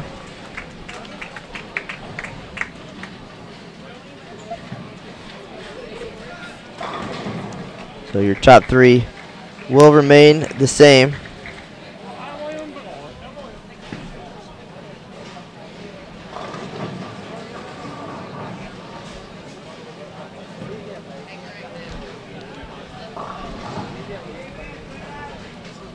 Michael Mack will be in the 250s. Janssen in the 180s. On our far pair, Ishmael defeats Choi 235-204. So Choi now continuing to drop after a huge couple games.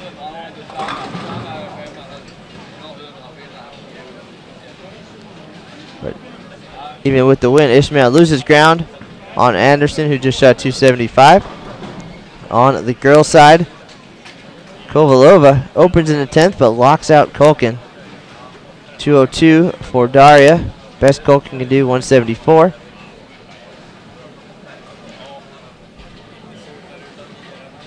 Narmalina edges out our leader, Cheyenne Izumune, 185, 163. That 163 is going to hurt, falling to 170. Yenny Wegner, 233 over Mary Wells, 172. So Wegner should be your leader at this point. Again, only 2 pins separated the top 3 on the girls' side heading into that game.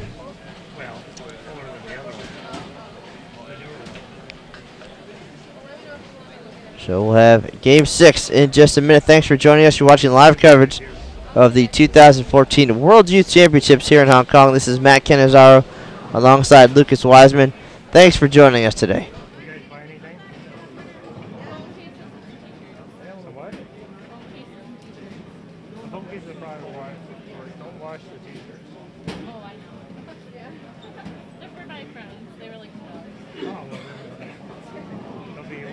Mid-highs or mid-rim? And no size.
And here we are with Game 6 underway.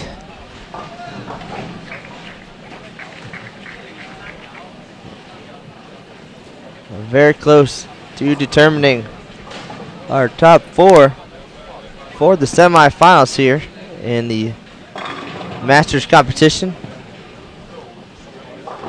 This round of matchups. Third place Cameron Doyle and tournament leader Jesper Svensson.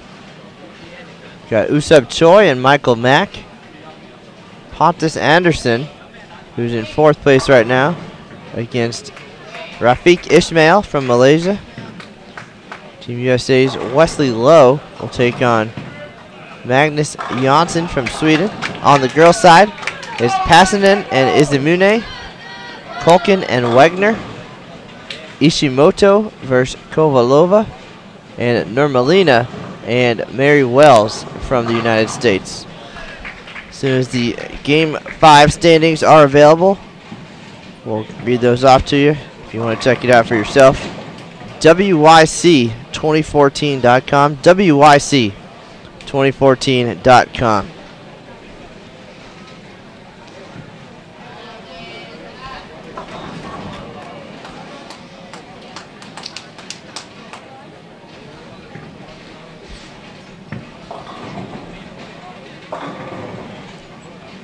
Again, these players bowling on 2 different lane conditions. Left lane long, 45-foot Mexico City. Right lane short, 35-foot Beijing. Both lane graphs can be found on the tournament website.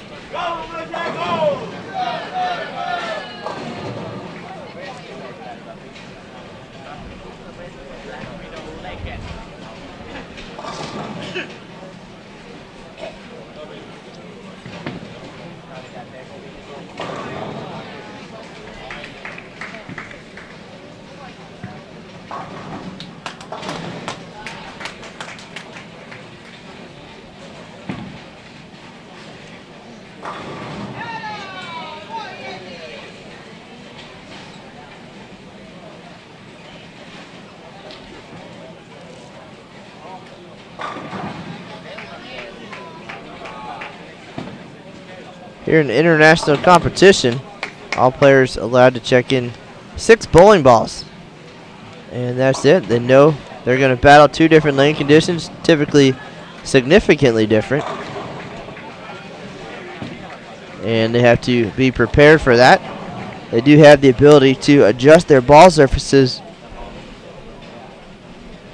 in between games in designated areas if they choose.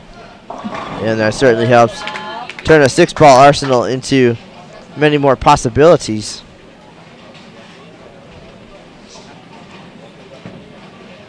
Looks like Wesley Lowe here is choosing to use urethane on the short pattern. Many of the players do, especially the high rev ones. Got a couple 2-handers in the field here. Helps tame down that response. A little smoother reaction.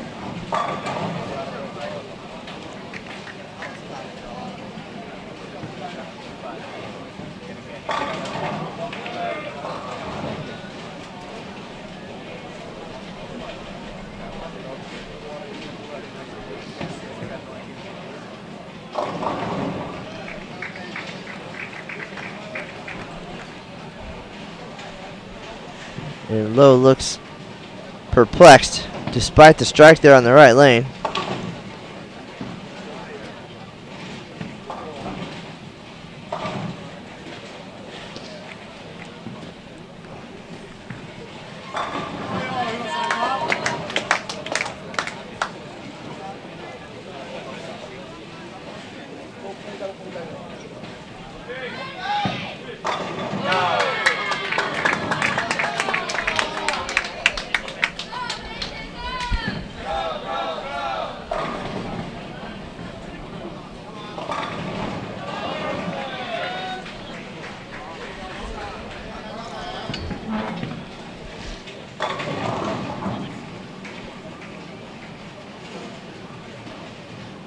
Big double for Lowe. Puts him in control here in our girls match. Pastanen leads Izumune. And Izumune struggling the last few games. She's been in every medal round so far.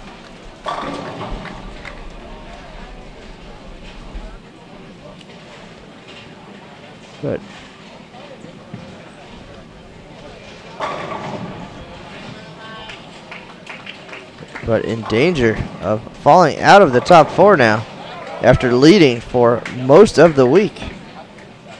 She did take home the all events gold medal by quite a margin.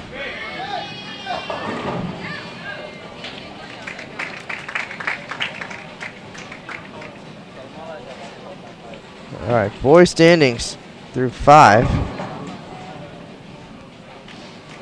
Jesper Svensson increases his lead to 86 over Wesley Lowe.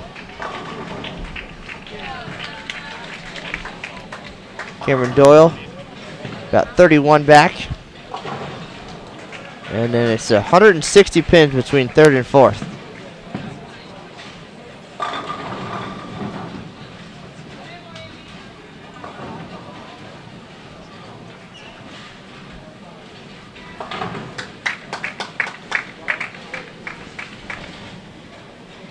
And about 80 pins between 4th and 5th.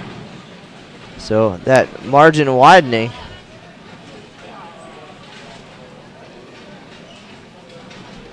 However, Anderson and Ismail bowling each other this game. So 52 pins separate the two. Both striking here in game 6. We'll keep an eye on them, one pair to the left.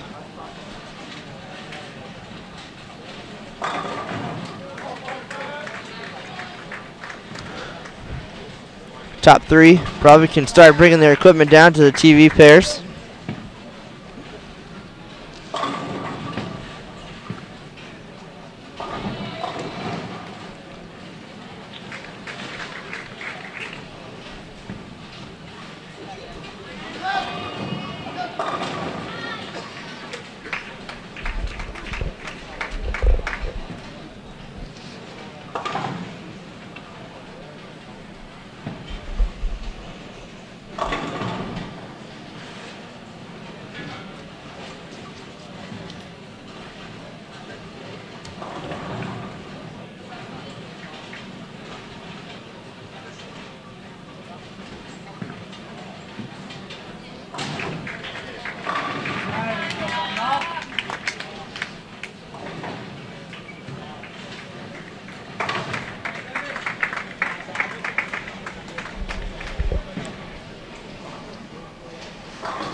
Trying to get the girls' results up, but having some trouble here, so we'll have that for you in just a minute. Again, you're watching game 6 of 7. Second round of Masters competition here at the 2014 World Youth Championships.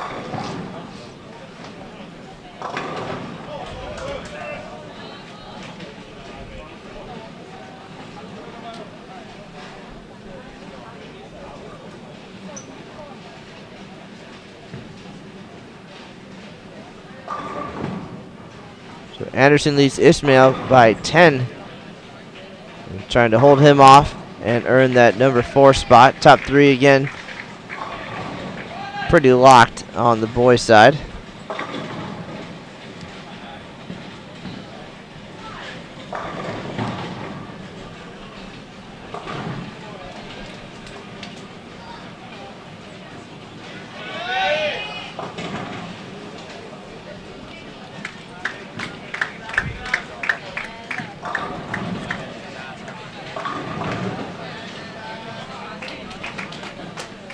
Here we have Lowe and Janssen in a battle.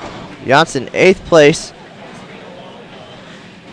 Got 230 pins out of the cut, so he's just looking to finish strong.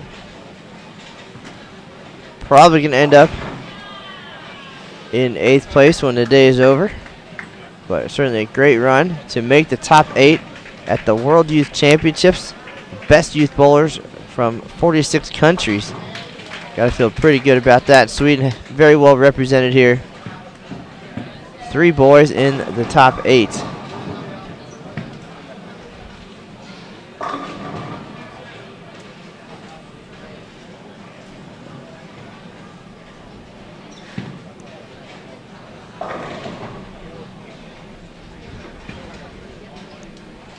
So Janssen leads low by 19. Anderson continues to strike. He had 275 last game in a win over Cameron Doyle. And he's well on his way to a victory here.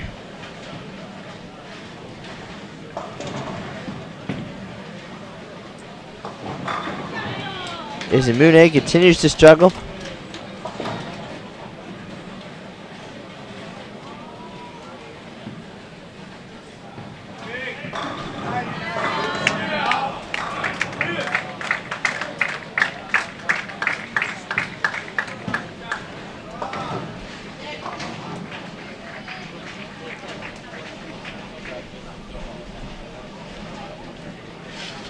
Mary Wells leads by 60 over Normalina.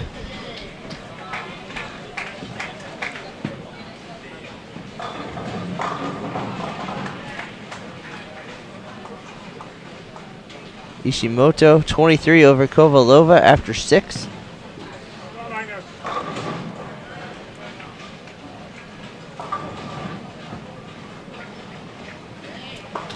Koken down a bunch to Wagner.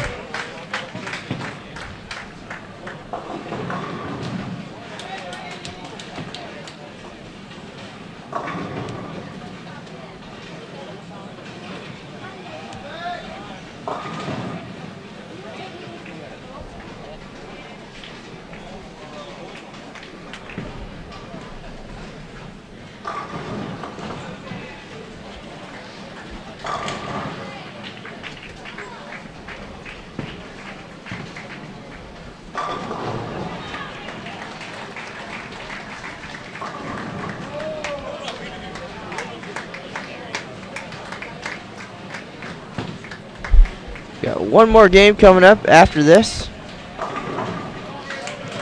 It's game 6 of 7.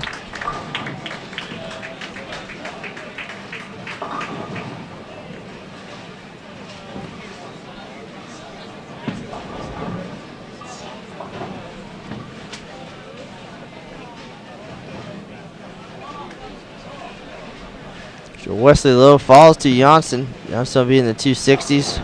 Best Wesley can get 228.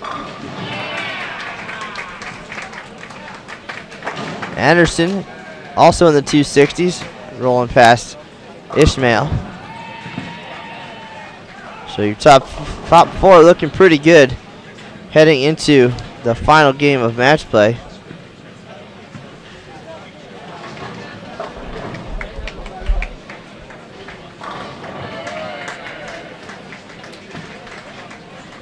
Girls results through 5. Jenny Wegner now on top by 16 over Ishimoto. Kovalova 3rd. Izamune down to 4th place. And Passanen is 5th. Only 11 behind Izumune. So Passanen now will go around Cheyenne.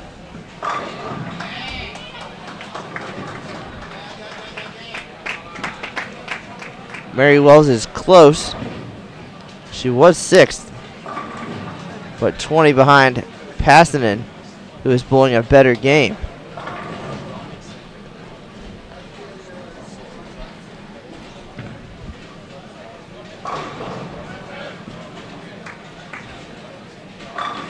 Kovalova probably going to lose here to Ishimoto. Wagner will defeat Culkin. So your top 3 won't change. Passanen should be 4th.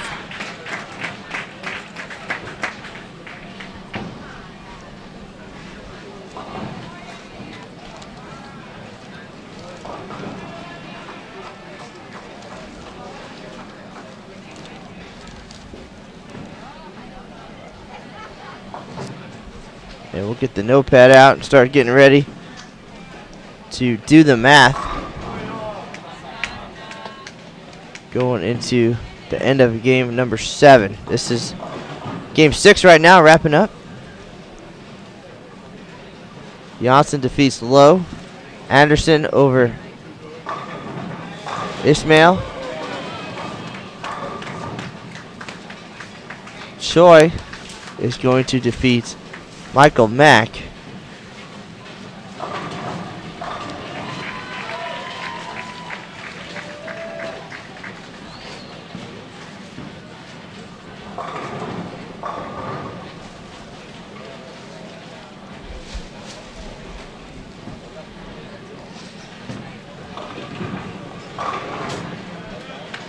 So Passanen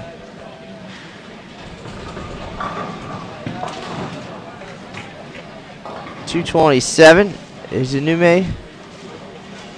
171. Wells over Normalina. 204. 157.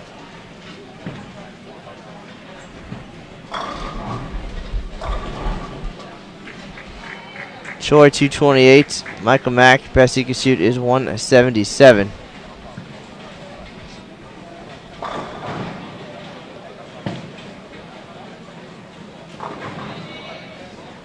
So Choi should jump up to 5th, but Anderson shoots 260.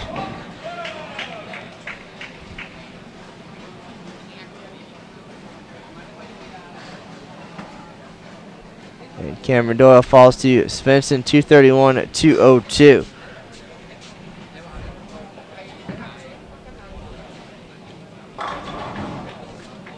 So Anderson making a move here. Going 270, 260 his last 2. Trying to close the gap on Doyle.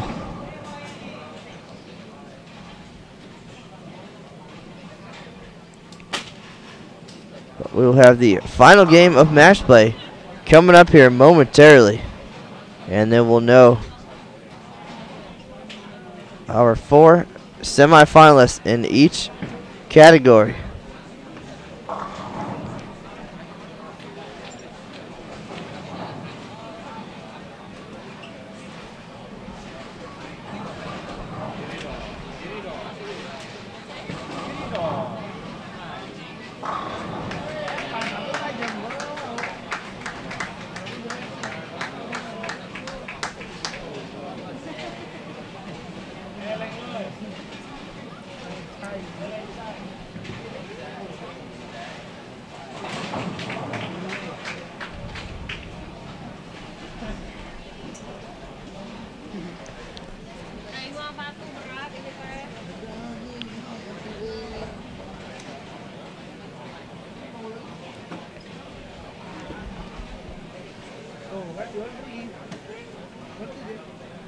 So Ishimoto, who entered this game 16 pins behind Wegner,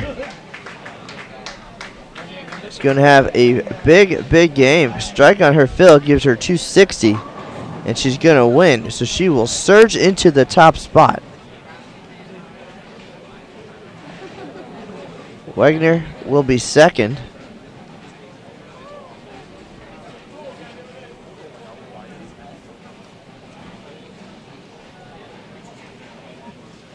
And it looks like Passanen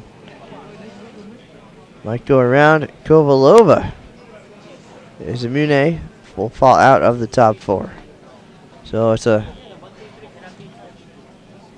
lot to understand, but if you'd like to check it out for yourselves, you certainly can check out the standings on the official tournament page, wyc2014.com.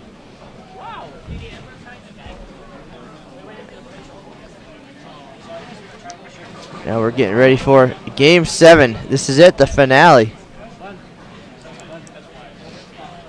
Players are moving this game on our far pair. Wesley Lowe and Anderson. Janssen and Ishmael. Choi and Doyle. Michael Mack and our leader, Jesper Svensson. For the girls, Normalina and Ishimoto. Ishimoto, your new leader. We have Mary Wells and Kovalova. Wagner and Izamune on the far end.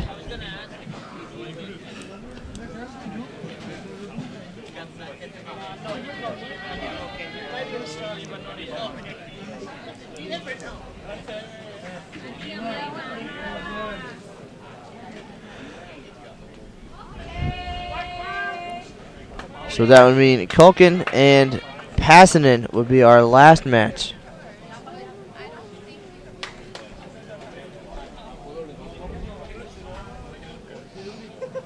So we'll be underway in just a minute. This is the 7th and final game here in a Masters competition. This is game 31 of the week for these players. They bowled 6 games in singles on the Beijing pattern, 6 games of doubles on the 45-foot Mexico City pattern. And then 3 games of each in the team event before the field was cut to the top 24 boys, top 24 girls for 6 more games. And a unique international thing in Masters competition. Left lane long, 45 feet, right lane short, 35 feet for a 6-game block yesterday before the cut to the top 8. And here we are for match play. Final game underway. This is Matt Canizaro and Lucas Wiseman. We're live in Hong Kong, South China Athletic Association Bowling Center. We'll get the calculator out and we'll start checking out who the final 4 will be on the boys' side. I think it's pretty solid right now. We're looking at Svensson, Doyle, Wesley Lowe, and Pontus Anderson. So I believe it will be Svensson, Lowe, Doyle, Anderson in that order.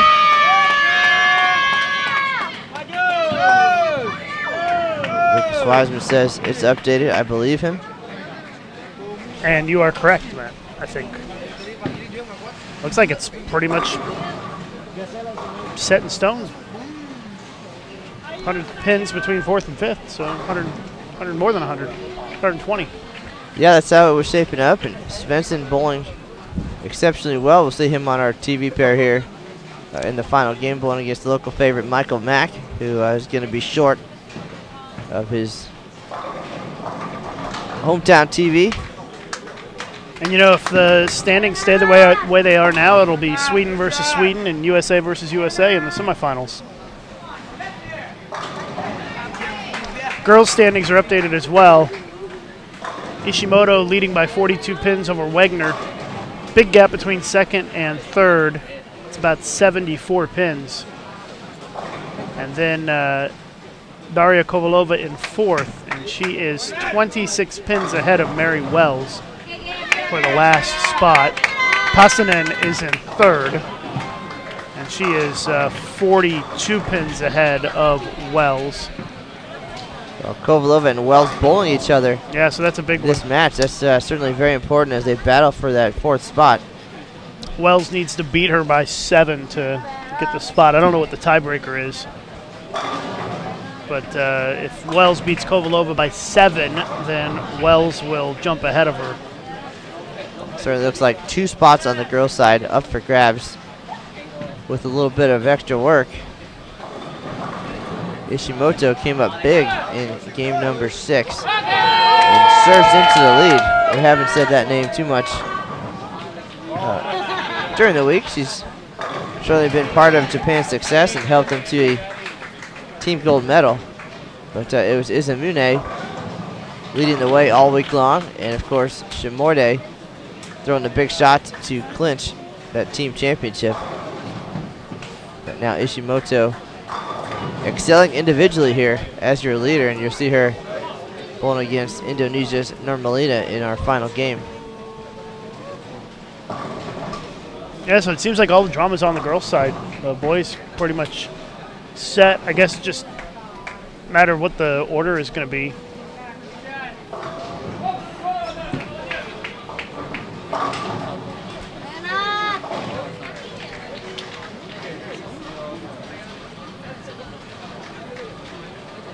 Right now, Mary Wells is leading Daria Kovalova by 10 pins after 3 frames, off to the right of our featured pairs.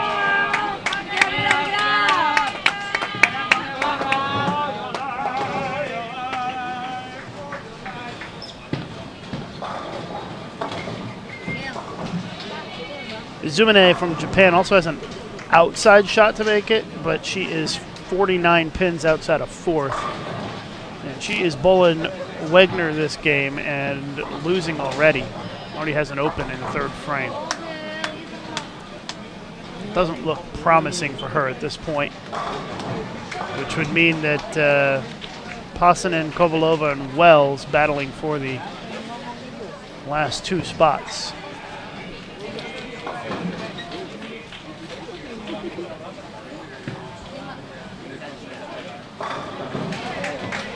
Mary Wells struck again. So now she's up 20 on Kovalova.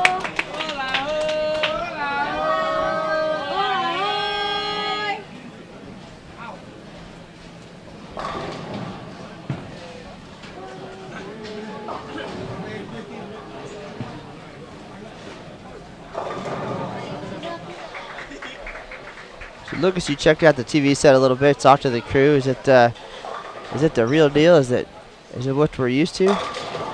Yeah, it's going to be a full TV show. They're taping it, and it's going to air next week, next Sunday, I think, here in Hong Kong. And we've tapped into their camera feed. Some of the text on the screen will be in Chinese, but at least we'll have the good cameras, so it'll be pretty cool. Different experience. They'll have the scoreboards on the screen and everything. They'll be working in the scoreboards in the feed, so we'll have their feed, but our commentary for the finals. That's what I've been down there working on for the last few games, getting everything squared away. Well, they seem to love their sports here, especially at the South China Athletic Association, and not spectating, but participating. A lot of recreational activities in the area, and now we're going to get some bowling on TV, so anytime that happens, it's a pretty big deal. And I know the Hong Kong 10-Pin Bowling Congress very hard at work on making that happen. And perhaps we can get a look at it down the road when it becomes available, just to see what it was like.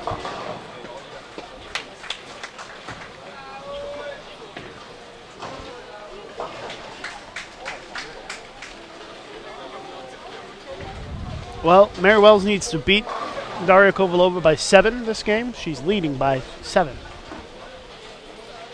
But still early. Still have a half a game to go.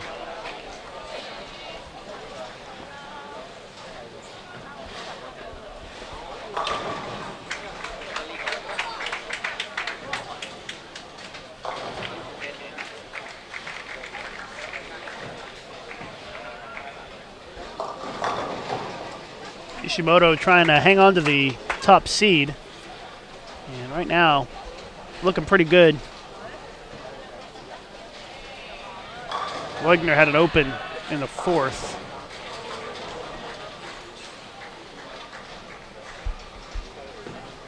It's pretty much Wegner and Ishimoto battling for the number 1 and 2 seed. Not that it really matters that much. It's a matter of who you bowl and ability to get lane choice.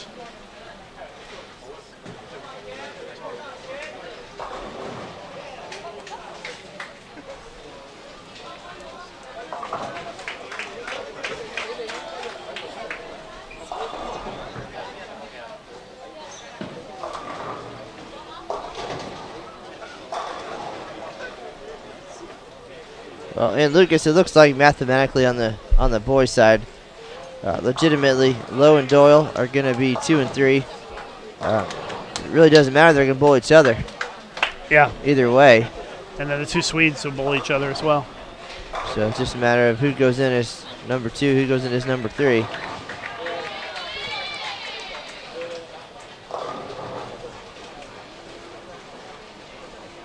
Medal round is scheduled to start in 90 minutes. I don't know if it will actually start in 90 minutes or not. Depends on if the TV folks are ready. But we will let you know once we're about to get started on our USBC Facebook page and USBC Twitter, as well as the World Bowling Twitter, at World Bowling. So be sure to follow World Bowling on Twitter, and we'll let you know when we get started with the medal round here. We'll definitely be done in plenty of time, as we're in the back half of the final game now. Yeah, scheduled to be done at 12, so we're ahead of schedule. It's not often you can say that at a bowling event.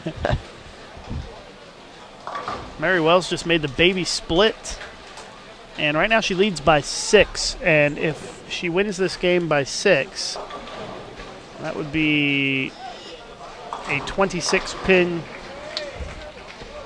advantage in her favor, and that would be a tie between Kovalova and Wells. That's how close it is. Well, the 2 are just behind Passinen, 1 pair to the right. Yeah, she's bowling par right now, pretty much. She's winning her game, more importantly, against Kulkin, and she just threw a double, so she's looking pretty good at this point. So really now the battle for the 4th spot. And it's going to pretty much come down to that match. I don't think that really anything else is too compelling on the featured pairs. Maybe we can adjust the camera here and show Wells and Kovalova at the end. So we'll do an adjustment real quick here.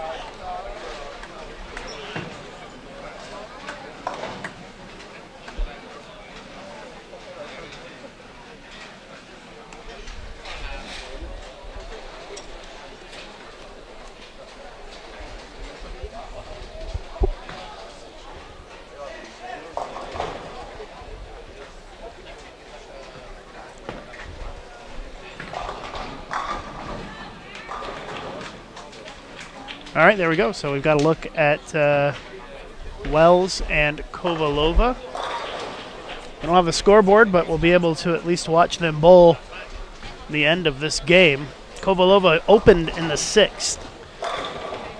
So now Wells leads by 19 this game. It's the battle for the last spot in the women's medal round. Kovalova with a strike. That finishes up the 7th frame. Both players working on a strike. Mary Wells leading by 19. And Wells needs to win the match by 7 to go ahead of her. And feel free to double check my math on that, Matt. I'm pretty sure that she needs to beat her by 7 to make it in. Matt's crunching the numbers over there. Yep, so 6-pin win would be a tie, and a 7-pin win would... Great shots like that are going to get it done. Big double. Up 29 now. But you knew that, Matt. You've been practicing your scorekeeping this week.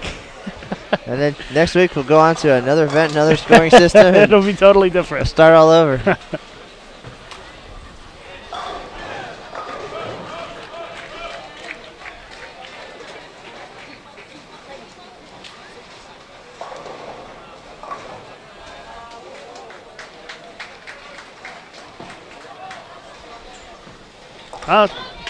Kovalova is in a bit of a hole here, 29 down, working on a strike.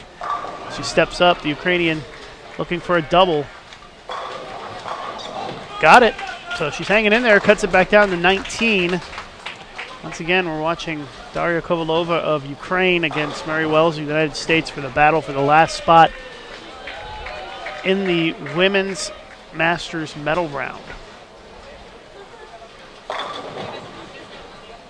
Guys' side is set.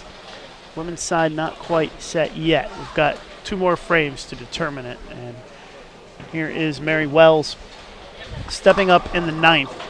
Strike here would push the lead back to 29.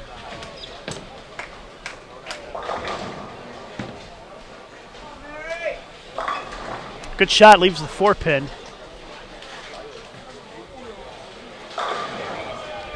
Mary can strike out this game for 214. Sorry, cutting her a little short there, I think. 234 is her max. Kovalova can strike out for 236. So Kovalova does control her own destiny now here as she steps up in the 9th. Working on a double. Oh, and that's a big hit. Carries the light one. You can hear her father, Sergey, screaming from across the bowling center. As that is 3 in a row, and this is going to be real tight going into the last frame. Wells makes it.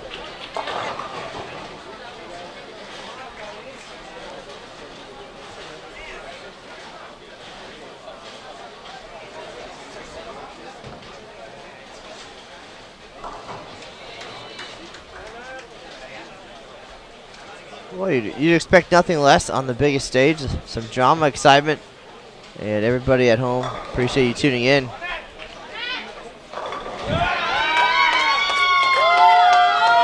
Big crowd on hand, doing the math, taking in the action. Yeah, Mary Wells can shoot 234, and that means that Kovalova would need 229 to stay ahead of her. And Kovalova can strike out for 236, so Kovalova needs a double to shut her out, double in count to shut out Mary Wells for the last spot. And here is her first shot in the 10th. Got it. Another strike. And Daria's on the cusp.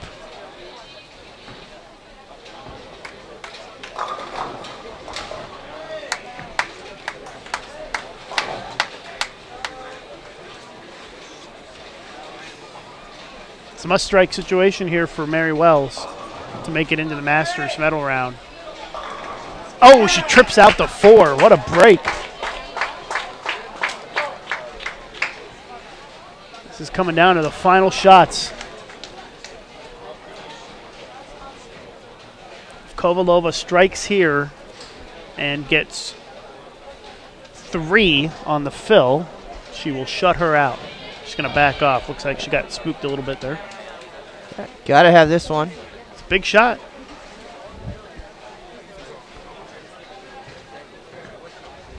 Kovalova comes up light and leaves the 2-7-8 split, which puts her at a max of 223, which means that Wells needs the next one. So another pressure and the drama shifts. So if Wells strikes here, she's in the finals. Anything less, Kovalova is in. And here is the shot. To make the show, Mary Wells wraps a 10, and it's going to be Kovalova in as the number 4 player. Wow. Good finish to our round robin here. Can't throw a better shot than that. It's probably one of the best shots she's thrown all day. That was a good toss by Mary Wells, but it just was not meant to be. And Kovalova made some clutch shots there to get the 4-bagger and get back in the match. Ends up shooting 222. She's going to lose the game, but she was enough ahead that just staying within 6 pins allowed Kovalova to still advance. So it looks like the girls' side is set. It's going to be Ishimoto number 1, Wegner number 2. Looks like Passanen is going to be number 3. Maybe Kovalova might have jumped ahead of her. Let's see here. No, it's going to be Passanen number 3 and Kovalova number 4 is what I've got. Matt's confirming. Wegner shot 199 and 1.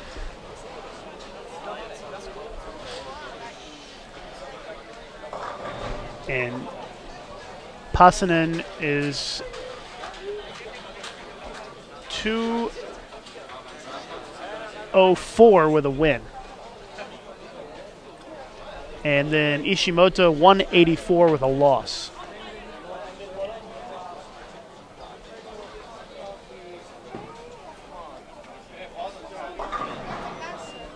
$181 with a loss. So Ishimoto number 1, Wegner number 2, Passanen number 3, and Kovalova number 4. The top 4 don't change in that last game, but Mary Wells ends up missing by 4 pins. All this unofficial, of course. Yes, of course. But I think we're pretty fast-fingered close. calculations of Matt Cannizzaro. That's what I had in my head, and that's what you've got on the paper. So, and the boys' side, it was number 1 Svensson, number 2 is Wesley Lowe, number 3 Cameron Doyle, number 4 is Pontus Anderson. So it'll be Sweden versus Sweden, USA versus USA on the boys' side, and on the girls' side, it'll be Japan versus Ukraine and Sweden versus Finland. Well, that's going to wrap it up for now. That's the end of the round robin. We've just told you who our top 4 boys and top 4 girls are for the medal round, which will be coming up hopefully in about an hour and 20 minutes, but they've got to finalize the TV setup and get everything going. So hopefully it'll start then. We will give you an update on Facebook and Twitter, the USBC accounts, as well as the World Bowling Twitter account, as to when we are going to start the Masters medal round. That's going to do it for now. Matt, any final words? Good to go? It's been a great week so far. We appreciate everybody joining us here on Bowl TV. You watched our live coverage wire to wire of the 2014 World Youth Championships semifinals of the Masters round coming up shortly. Yeah, one more bunch of medals to give away, as we will show it to you live here coming up this afternoon. That's all for now. We'll see you back here in about an hour and 20 minutes.